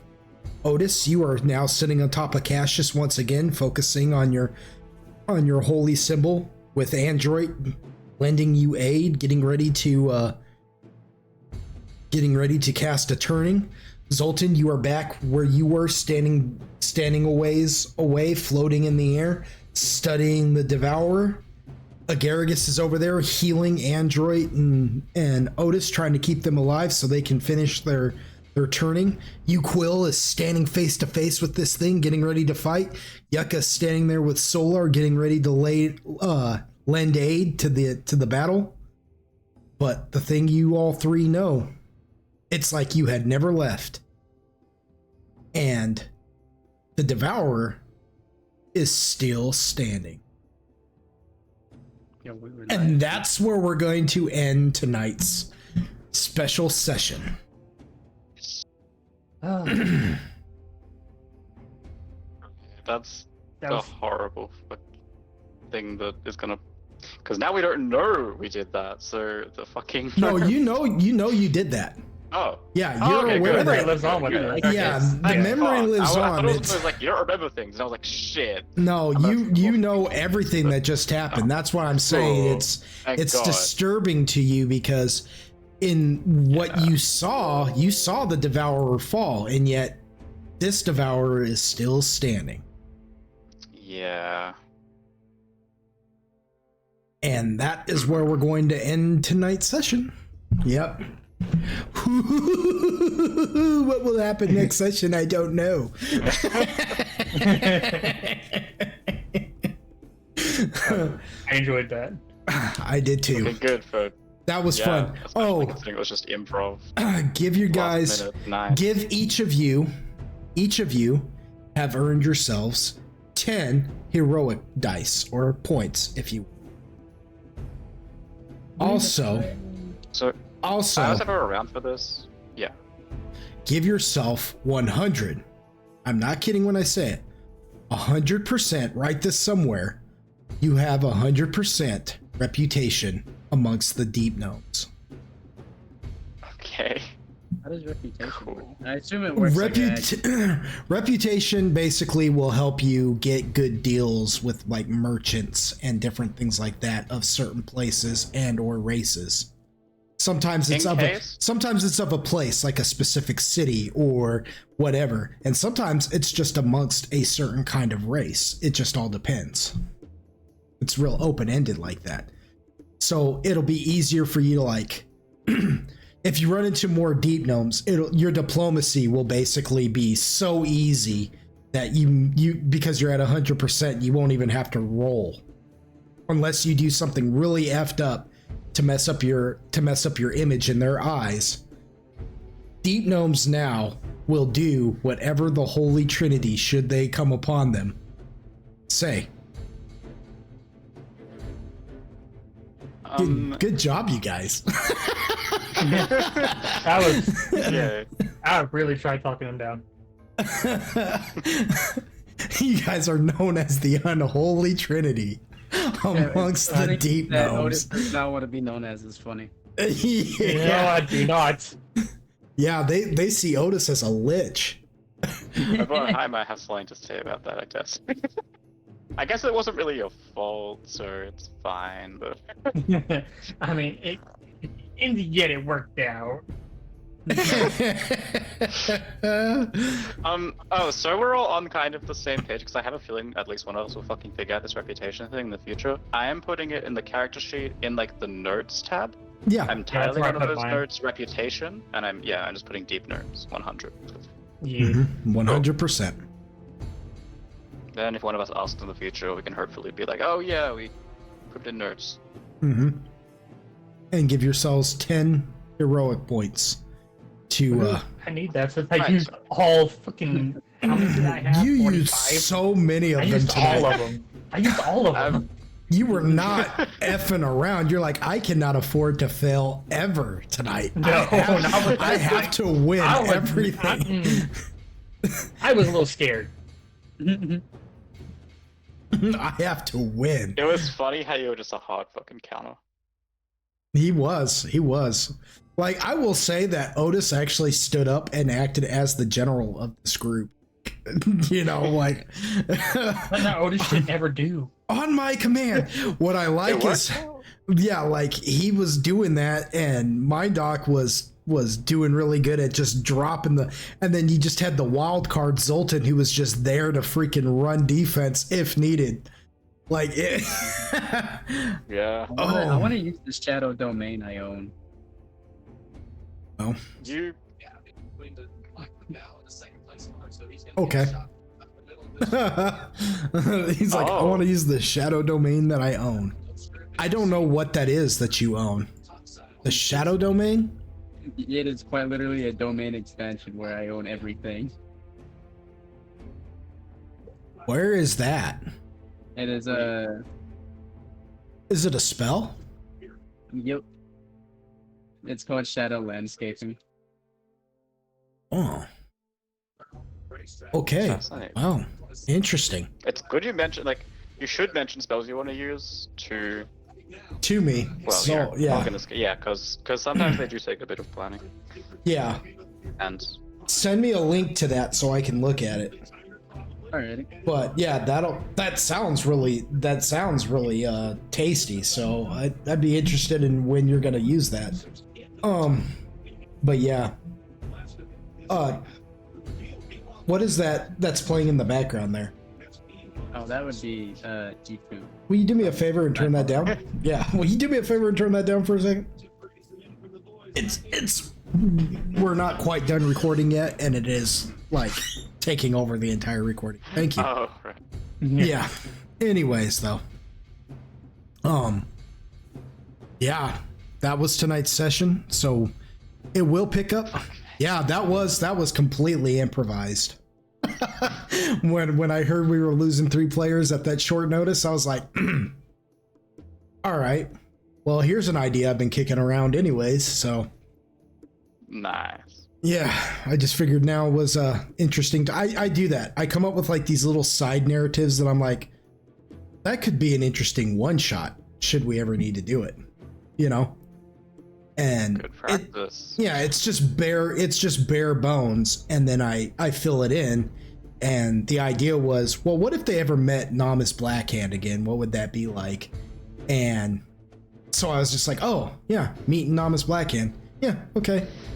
And I just figured I'll tie it into the main plot that way by making it his soul that's in that phylactery.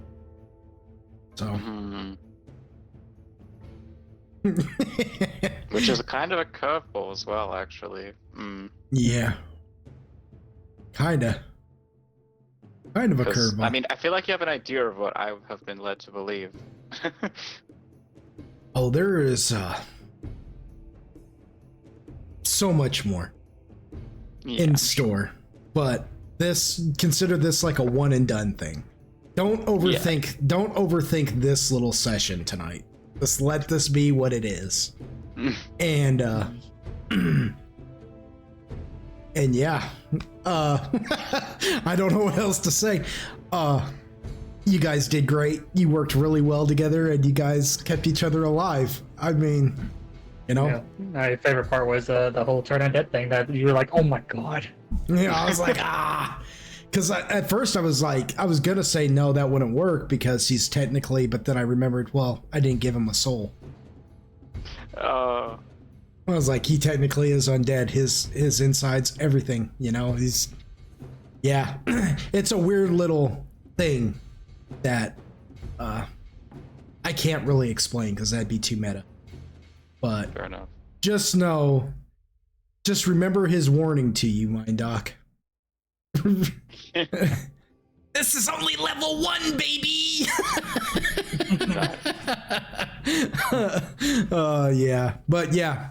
Okay, let's do the outro here real fast. And all you Golden Wonders at home, I hope you guys enjoyed this this special little one-shot session we had to have tonight. I had fun with it. I want to thank all of you for everybody who tunes in and listens and or watches now that we've put a little bit towards the visuals. I want to thank them old school gamers. Icy Hot 2305, Tempest Inferno, and Mind Doc for joining us once again for yet another session. I love all you guys. Everybody out there watching and listening. I love you guys who are playing. You know, I couldn't ask for a better group. I really couldn't. On a side note, I was just talking about how lucky I am as a DM because I know a lot of DMs would kill for a group like this. You guys really do roll with the punches. You really do. And one way or another, we have kept this campaign alive for 9 years. And it really says something about you guys as players who, through reasons, you know, and I'm not saying this to be that way or anything. I just mean you had your reasons for having to leave. But it says something about you guys as players that you cared enough about your characters that eventually you found a way to come back. And I really appreciate that. And Zoltan, I see a lot of potential in your character. Icy, I see a lot of potential in Zoltan, and I know you're one of those types of players who will be in it for the long haul. So I'm just really fortunate as a DM to have the group that I have. And yeah, now that I'm done, I don't. Are we done with the sappiness? Yeah, let's quit with the Hallmark moment before we all start growing lady parts, huh? But yeah, what you mean by we? But yeah, we'll see you at the next session. Next session, we will continue the main storyline once again, and yeah, y'all come back now. Stay golden. Say goodnight, everybody. Peace. Good night. Nah.